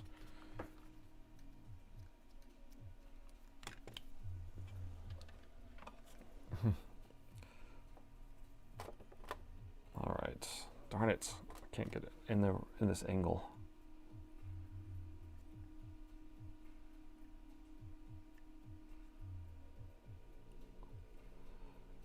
Good.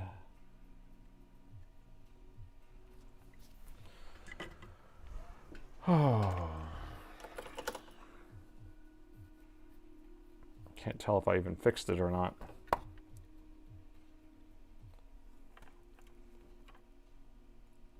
They're still touching, aren't they? They are. They are. I could not get in the right angle to get in there.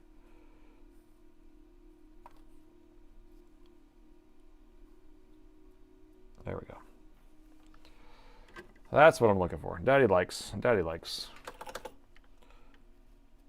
I'm Daddy, by the way. Okay, so that's good. Let's power it on and see if it does anything different. We have our spike power meter up there.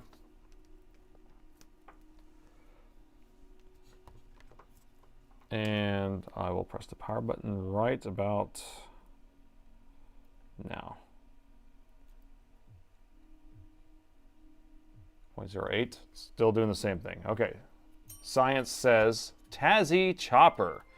I'm so surprised with your skills, and you don't rip off your customers. I wish that there were more people like you on this earth. Thank you so much. Yes, I do make it a habit of not ripping off my customers. You know why? Because then I have more customers. It's interesting. If you just treat all your customers really, really well, then you don't even have to advertise at all. So yeah, I appreciate that. Yeah, I always kind of look at it as a third person, and I stand back and I say, is that, whose fault is it, right? So if something goes awry in a transaction, you always say, whose fault is it? Is it your fault or their fault? And figure out how it came to be. And if the customer feels like they were ripped off, they were ripped off. That's how it works, So, are you freaking kidding me?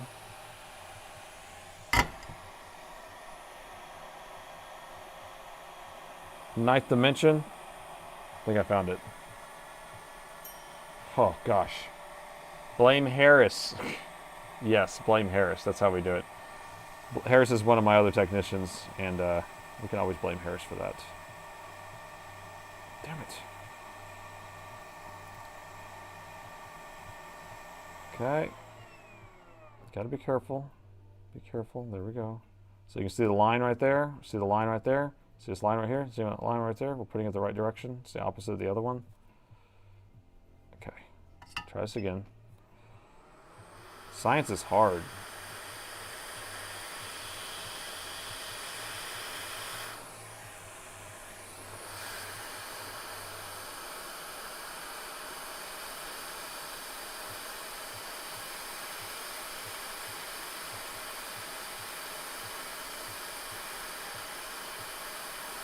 Okay.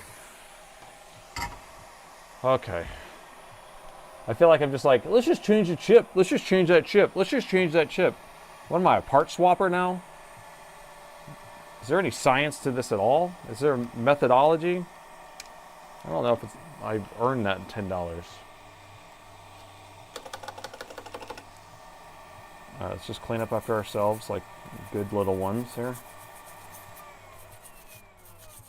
You know what I should do is we should throw this one to the side. I want to show you what this other laptop does, even though I don't want to work on it now because I'm tired as all get out. But I want to show you what the other one does that it was like shuts off when you plug it in. It's really weird. And it's one that I was kind of want to bounce off of you guys because I was having an issue trying to figure it out. And I've already kind of reached the end of my stuff. So, all right, I'm going to reset this.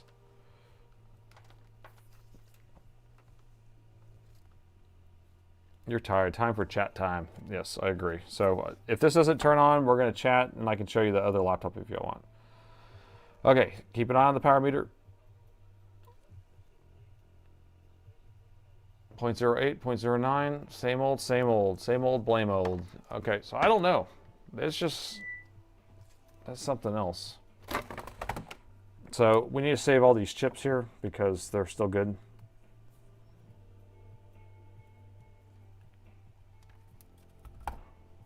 Let me, I'm going to tape them to this board so I don't lose them. Oh, let me grab some tape.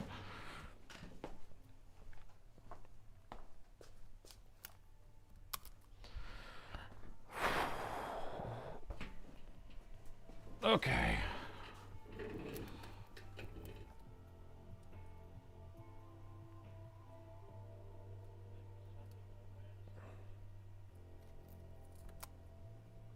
Just going to tape them right there.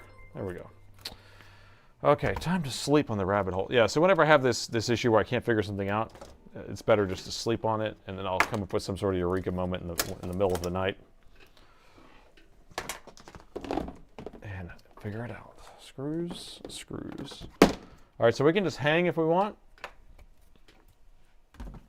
And, or I can show you this other issue with this other board, but I don't really want to work on it right now anyway. What do y'all want to do? What do y'all want to do? So we can just do a just chatting for about 15 minutes and then I can go home. Or we can look at this other board for a minute and then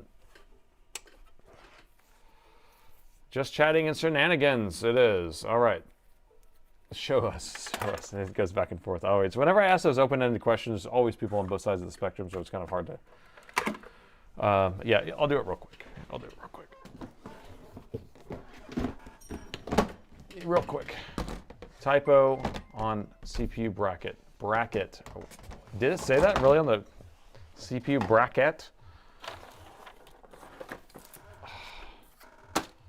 Okay, so here's this system here. Bracket. So battery plugged in.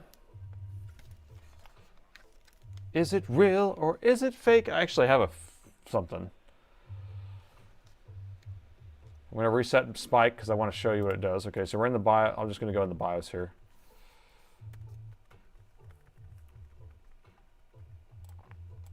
Come on.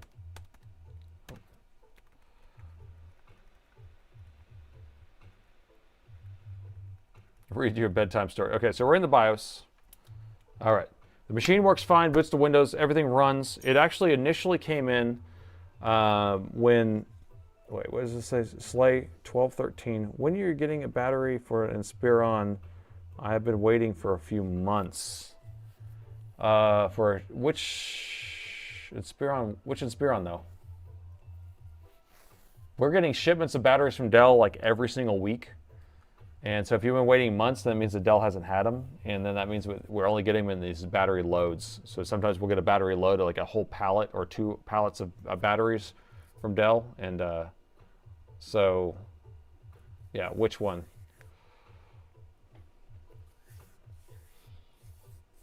There's you know, about 400 different Inspirons. But what I was saying about this is it boots up, runs fine, runs diags. You can run stress tests. Originally came in. You plug it in and it works fine, for a while, and then if you leave it on long enough, the AC adapter will stop pulling current, and the machine will, the screen will shut off, and it will just go to like a blue, or the keyboard backlight will be on, and the machine won't work. You have to hold down the power button and unplug it, and then plug it back in, or you have to do a CMOS reset. I can't remember. I'm actually gonna, I have a 330 watt plugged in here. I'm gonna change it out to a 240 because I don't want to put 330 watts through this thing, but just in case. Okay, so we have our 240 plugged in. Okay, so now what it does is every single time I plug it in, it instantly goes to that same mode. Sometimes. All right, ready? I'll plug it in. So look at the screen. Keep an eye on your power meter. 3, 2, 1.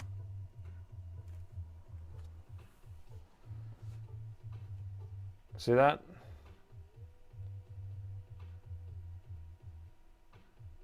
And so now the keyboard backlight's stuck on like this. So now if I turn off the machine, if I hold it down the power, so I replied, Inspire on laptop details. Let's see. Oh, 50, 57, 59, 50, 50. Oh, those are old. Yeah, that's a, what part number is that? You know what? Actually, we did win a big pile of those from, I think we have a bunch of those batteries. Those are the long skinny ones that go in the back. Those batteries are notoriously, they go bad sitting on the shelf. But I was told that last month, I think we won like a huge pile of them. So when we bid on these big Dell loads, I think there was a bunch in there. So it could be showing up, but basically Dell doesn't have those. I can't order those. Nobody has them. So you're only going to get aftermarket is the only time you'll be able to find those unless I can find more of them. All right, so 4 amps, hold down the power. The thing is, it's not the display that disappeared. The whole machine doesn't work now, right? And if I hold down the power here, let me unplug the battery. Unplug the power, so it's completely off. Now I'm just going to plug the power in only, the charger in, only. Alrighty, I'm going to plug it in, power it on. Look how many amps it's pulling. It's like the keyboard backlight's coming on, the fan spun up, but you see what is that, 0.2? And it just stays there. No, the battery doesn't charge. Now, whenever the system was working at first, initially when it came in, it was running fine off the charger, and it would run for a while, and then it would drop to this point. It would drop down to 0.2, and the machine would shut off and do this exact thing. Now, if I unplug this, right, and have the battery plugged in, it works fine every time. Well, I'm not going to plug that in because it doesn't work if you have it plugged in.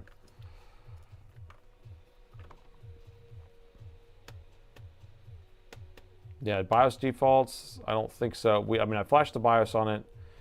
I changed the 4 input MOSFETs. I changed the ISL chip, the power management chip.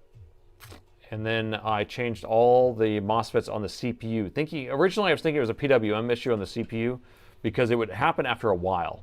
Like after you let it sit there for a long time running, and I was thinking that maybe when it went into like, it was getting like a dirty PWM signal on the CPU. And so right now it hasn't posted yet, but hopefully it's going to post. Detecting wrong voltage from the charger. And yeah, that's what's interesting too, is I have another charger. Yeah, if I plug a 180 watt into it, it doesn't do it. Actually, which is even weirder. If I plug like a lower wattage charger, it won't shut it off. It will actually stay on and detect it and actually charge the battery. Past the 3-way diode on the versus the battery. This isn't posting now. Interesting. It might just be doing a CMOS reset. Okay, let's see. So it's not getting, so past the 3-way diode. You know what? You're right. Maybe there is a short on the 3-way diode. Okay, there's the post. Okay.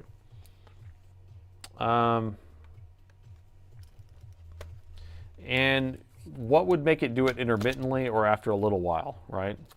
Where's the 3-way diode in this stupid machine? I hate this machine. 15R7.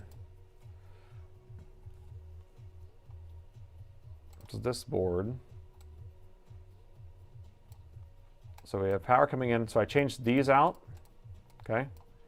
I may have only changed these first two of them, but I can't remember exactly, but this is going to be 20 volts all the way through, and it's getting 20 volts all the way through.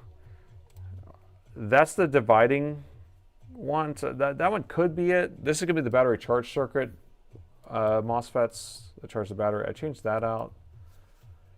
So the diode, the double diode for the charger. Can't see that. PSID pin. So the PSID pin is working. It gets, when it's on a 330 watts, 0.8 is on there when it's the correct voltage, and then whenever it's, or a high enough wattage. Otherwise, it's a 3.3.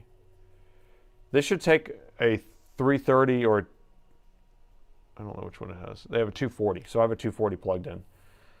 But if I put a 180 on it, it works.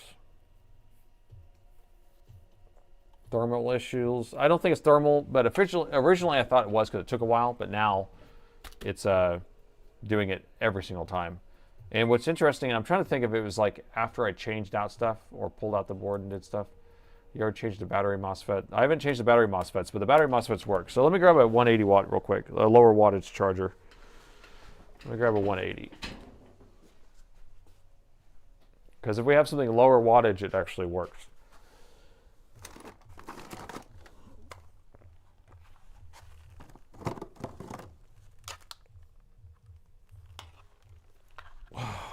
Okay. Yeah, so here's a 180 watt. So this is an under watted charger. And then so his charger does it, my charger does it, but I had another charger that didn't do it, which is funny. All right, so I'm gonna plug this 180 watt through spike so we can see it on the meter. Okay, let's see, that's lower voltage, 1.6 or 8, 50. I wonder if it has to do with the voltage. All right, let's turn this on. Now the other thing is like, I don't know if it's doing something bad every time it does it either. That's what I hate. It's like, how many times do I want to do this? Okay, here we go. Let me get this lined up. Okay, you ready? 3, 2, 1. And it stayed on. And a 180 watt charger is detected.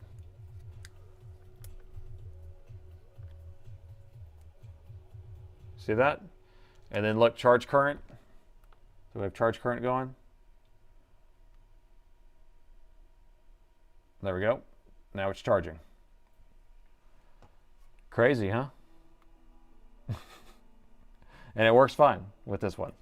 Now, maybe it will work for a long time and then stop working. I don't know because I haven't like ran it long enough on a 180. But now I'm going to boot into diagnostics until it works itself. Yeah, so I replaced the ISL chip already. I replaced those MOSFETs already. If it's not thermal, then it's some sort of handling higher current.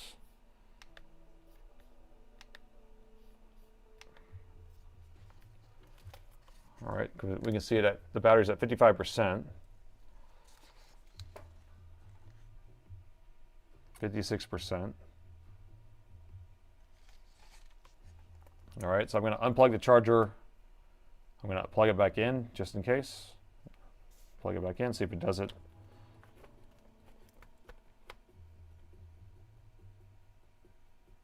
Stayed on. Okay. All right, so I'm going to leave that in the back. Now I'm going to unplug the charger from Spike, the power meter here, and then I'm going to plug in a 240. Unless you want me to measure the 180 first. You want to see the ID pin? Here, let's do that before I shut this whole machine off again. All right, so the 180 is plugged back in again. Let me show you what the ID pin's measuring at. So if you're not familiar, Dell's chargers have a thing called a PSID pin, which communicates with the charger with the laptop to tell it what wattage it is. And it has a pull-up of 3.3, and then it usually pulls down. I mean, it's communicating an actual protocol, I believe, but I'm not 100% how that works. 20 volts on this side, ground on this side. This should be the PSID pin, and we have 3.3 volts on the PSID pin. Okay? Now, what I've seen when I have the correct wattage in here, this goes down to 0.8. Now I don't, and I've seen this on another machine, so I know that's not wrong. I just don't, it doesn't make sense to me. You want to see it under the oscilloscope? That'd be good. I don't know. You guys are giving me ideas, so I'm going to take them.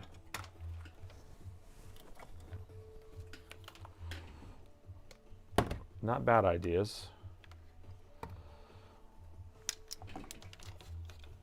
Okay, let's see what the oscilloscope says.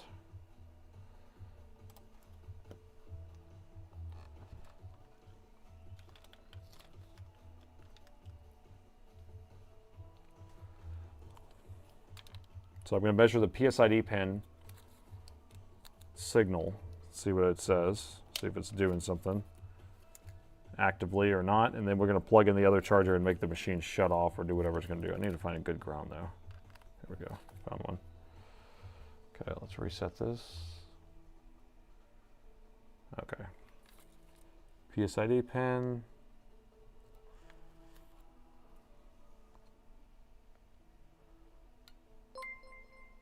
So I'm not seeing anything special on there. It looks like it's just a flat line of some sort. 60 bucks. What? What was that? Where'd that come from? Did y'all see that just now? I saw a $60 donation from something. I don't know where that came from though, because I don't see it in the chat. Does that mean that somebody tipped me on YouTube or something? I mean on PayPal? Well, thank you. I didn't get to see your message. It went away too fast. Appreciate that. Thank you. All right, so let's see. I don't see anything, any signal here. Yeah, I don't see anything on Twitch either. Nate's waking up. I'm not really waking up. I'm getting slower. I can feel it. I'm waking up because I saw the money, right? All right, I'm gonna unplug the charger. Plug it back in. We saw some sort of blip and then a little communication. There it was. All right. I'm going to do it one more time. Blip, some communication. Can we zoom out a little bit? See if we can see that data line. Can't tell. This is such a crappy oscilloscope.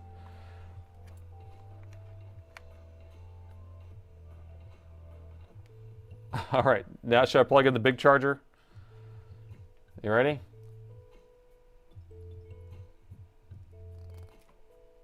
So we're gonna unplug that one and plug in the big charger. Okay, pay attention. 3, 2, 1.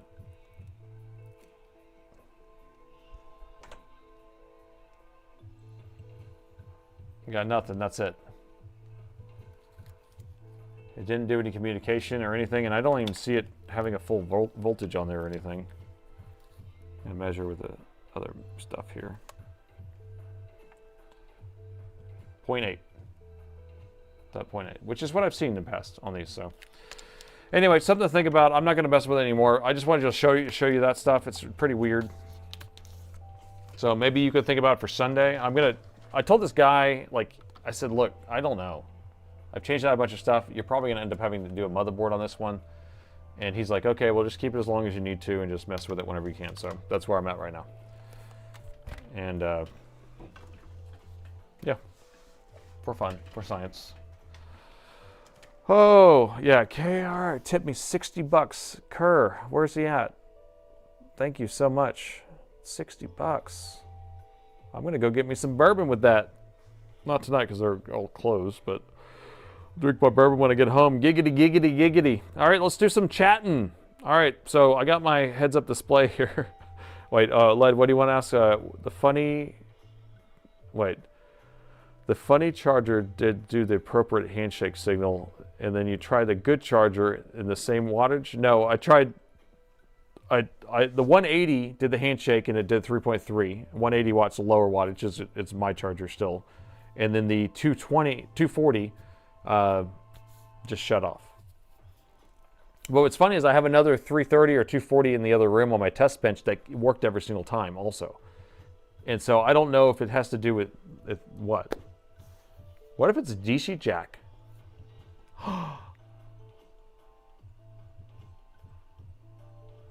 What if it's the DC jack, people? That's what it is. That was a good question there. Lead. Okay, think about this. If you're plugging it in and you have your communication line and your outer line and your inner, because there's 3 wires.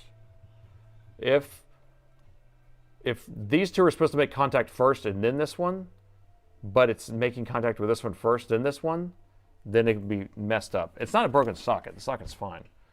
But it could be something like that. So let's just plug in another DC jack, and that will at least eliminate that. Not shorted. I don't think it's shorted. I just think it's, I've seen it before where like if the jack doesn't get communication properly, like it doesn't in the right order, then it will cause that issue. But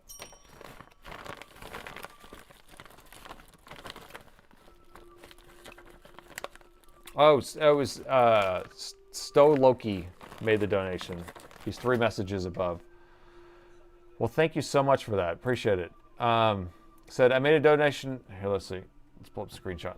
I made a donation and wanted to ask if there was a second series of laptops that are white 15 you filmed about recently, where there was a problem with food and everything was filled with Coca-Cola. We filmed a second one because we did it on Sunday. So, will there be a second series? Yes. So I filmed it on Sunday, and we're actually going to edit it down and then post it, if that's what you're asking. Because we fixed that one on Sunday that was filled with Coca-Cola. It looked like Coca-Cola. We don't even know what it was, but... Is that what you're asking? Hopefully.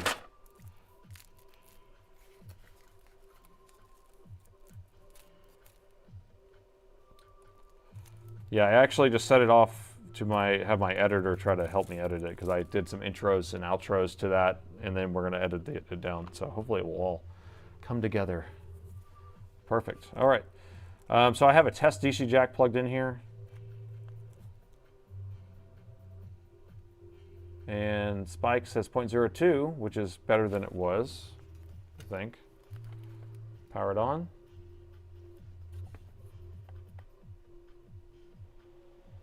Nope, still sitting there at 250 milliamps. Let me plug it fast this time.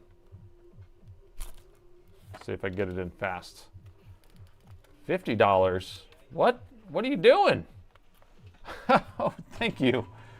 That's a super sticker if I've ever seen one. Super sticker. Wow. Well, it wasn't the DC jack. Thank you so much for that. That's incredible. You guys are too generous. All right, I'm going to set this off to the side so we can chat, because I'm exhausted. My brain is starting to shut down. And I have to read a bunch of words. There's going to be so many words. Plug it in the other end. Software ID fault. I don't know if it's an ID. It could be a diode on the ID pin if it is an ID pin issue, but I don't know if it is.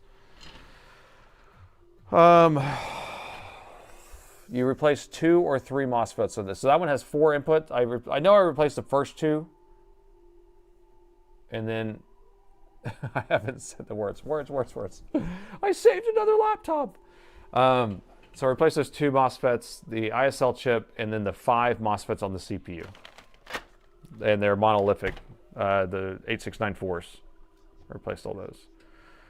And then I threw the laptop against the wall and got mad at it. Okay, so I have a G15, and it comes with a 330 brick, 19 RTX 4060, and I wanted to lightweight one, and I was thinking of getting the 240 watt. Will that be okay? It will be okay. It will just say that it's running at a lower wattage, so you can do that all day. Dell does have these newer versions of the 330s. Let me show you.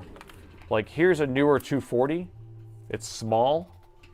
And then the 330, Dell has a newer one that's a 330 that's small like this too. But if you already have the newer style, then yeah, this is going to be the smaller 240 that you can get. They're still heavy, but you can run all that stuff. You can probably run it on a 180 it will probably run. It will just give you an error saying it's not like running at full speed, or you're not going to be able to run full games or anything on it. Or you might not be able to charge the battery. Maybe it will deplete the battery while you're playing or something like that. So give him the 180. I know, right? Just give him the 180 and solve the problem. It's a gaming laptop, though.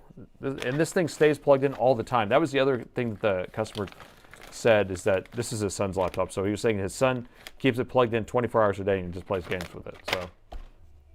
So those donors want to make sure that you get a new chair. I'm on it. I'm taking these donations and I'm getting a new chair. I'm doing it. Thank you. You guys want to preserve my back. You want to make me come back every week, right? Yes, the style of the 360 I have. Thank you for the prayers for your mom and your back. Thank you so much. Thank you. My back is feeling actually pretty much, I mean, oh, that's right. Herman Miller. Whew. Those are top dollar, baby. Top dollar. I wouldn't mind a Herman Miller chair. Or a steel case chair. Could be the MOSFET doing some funny VRM stuff. Or the GPU. It'd be nice if I could just disable the GPU and maybe see if that does that. Nate proves that doing, wait, Nate proved, man, I can't even read either, which is normal. Sometimes diving right into a technology can just be effective as studying a lot of books. There you go. That's right. Just doing. I always say the easiest way to get something done is doing it. And so like when you're sitting around going, oh, I should think about doing that or doing that. You just got to like get your hands dirty, figure it out as you go. Otherwise you won't know how to do it. So Herman Miller with mesh rocks. I'm going to hopefully, I mean, they are expensive though, right? But now I got a lot of bucks coming in. Put it towards it. Better build a desktop system. $50 is more than a weekly income, and I'm a mechanic. Wow. Let me read off of here. Let's see. Top dollar, top quality. Pay once, buy once, cry once, right? Pain killing gel sprays and support belts. Oh, they have like pain killing gels that you can put on there? I was going to do a heating pad tonight, hopefully. Thanks for another fun and educational stream. Thank you, mods. Now I go home and nurse that back. Thank you, Chesty. Sent you an email, Spike Software to repairs the other day with attachments. Okay, sorry. Yeah, I'm backed up on that, but I will get back to you on that. All that stuff is showing up to me. I need help with, where'd it go? Let me see if I can go back over here.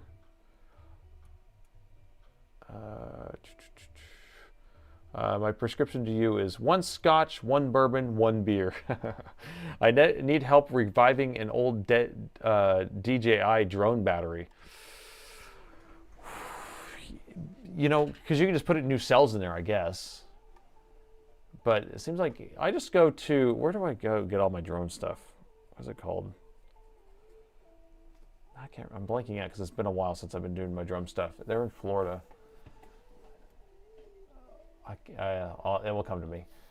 Nate, will you get your GitHub accessible to us? Yes, I will. Okay, I'm going to make a goal that by the end of the week, I'll have it ready to release. That way I can just like be done with it, because I hate just keep going, oh, I'm still working on this, still working. I mean, it works pretty good anyway. And I just want to make sure that I don't have all, I want to make it easy enough for you to be able to, because I don't have all the docs. That's the other thing too, is I don't have all my docs written where it explains like how to flash your ESP32, flash this, flash that. What we got? Check the EDS 2109. Okay. Where's that at?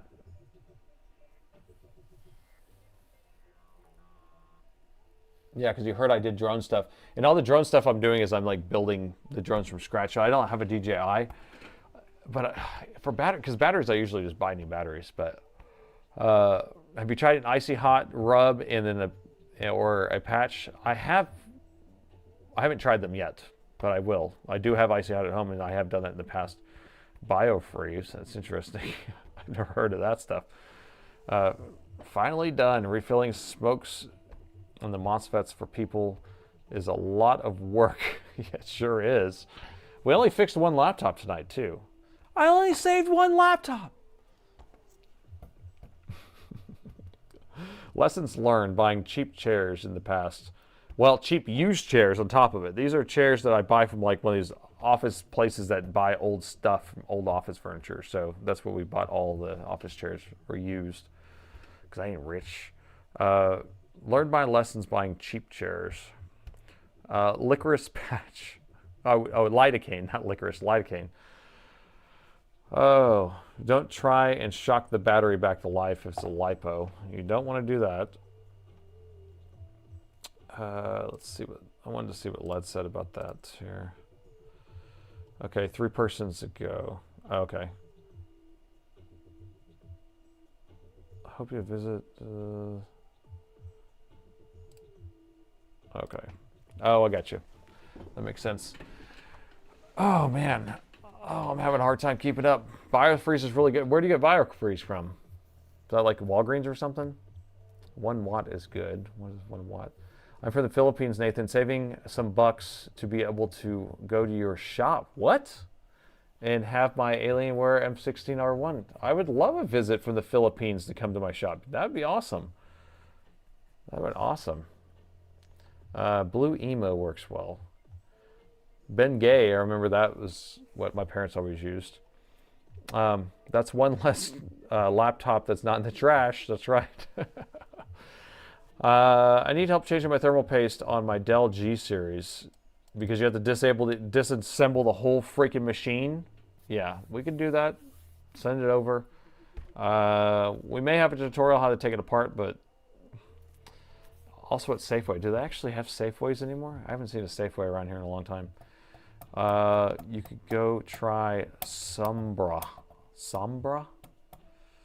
At least you save 1. I saved 3,000 watt amp hours. Trying to use wrap gel on your back. Wrap gel. It's used for horses and back pain. Wrap gel. Write the chair off on your taxes for the business. Duh. That's right. Didn't even think about it. I don't write off anything. It's so funny. It's like I should write off more stuff. It's just I don't want to have to deal with the IRS. BioFreeze is at Walmart. Okay, so I'm going to go that one. Go to Walmart. Get everything. Costco. Safeway. Oh, sorry. BioFreeze. Sounds like BioFreeze is for the win. I know I have Icy Hot at home. But I'm halfway across the world, but I would love to get help sometimes. I mail it if possible. The only thing, whenever we have laptops coming in from outside the country, and I put a year warranty on all my repairs, and I usually pay for all the return shipping and all that stuff, that's the only problem. So if you're outside the United States, I just can't warranty it, or I can't pay for the shipping for warranty. I can warranty if it comes back. So that's the only type of thing that you'll have to be on board for is, you know, if there is an issue in the future, you're going to have to pay for the shipping to get it back because I can't do it. And it may or may not be worth it to do that. So I don't know. Tiger Balm, that's the other one I've heard of. Ben Gay was the one. That smell is just, I remember it.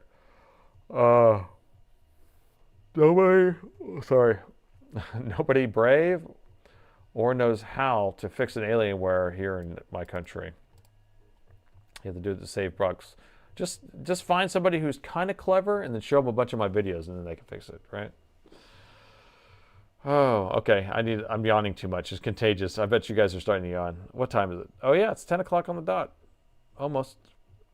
All right. I'm going to call it. I'm tired. I solved one puzzle. Wait, Nathan solved the same puzzle. Nath solved the puzzle problem, but he fixed the Alienware M18R1 that he replaced the 2 parts in the power management chip, and haha, that gives him hope. While anytime I fix one thing or change one thing out and then like, oh, and then fix that and fix that and then fix it, you know, it's a whole rabbit hole of replacing things. Anyway, but I'm done. I'm tired. Okay. Well done. Oh, man. All right, so I want to thank everyone for coming out. I do this stream twice a week, Sunday at 9 a.m., Wednesday at 6 p.m. If this is your first time here, make sure to like, subscribe, do all that stuff. Follow us on Twitch. I want to thank all my mods for coming out. and all the people who came out and all these donations. It was crazy. I was totally surprised on that. I'm going to be putting it towards a new chair for myself. But tonight I get to go home, relax my back, pour a bourbon, have a cigar, and I appreciate each and every one of you, and thanks for watching.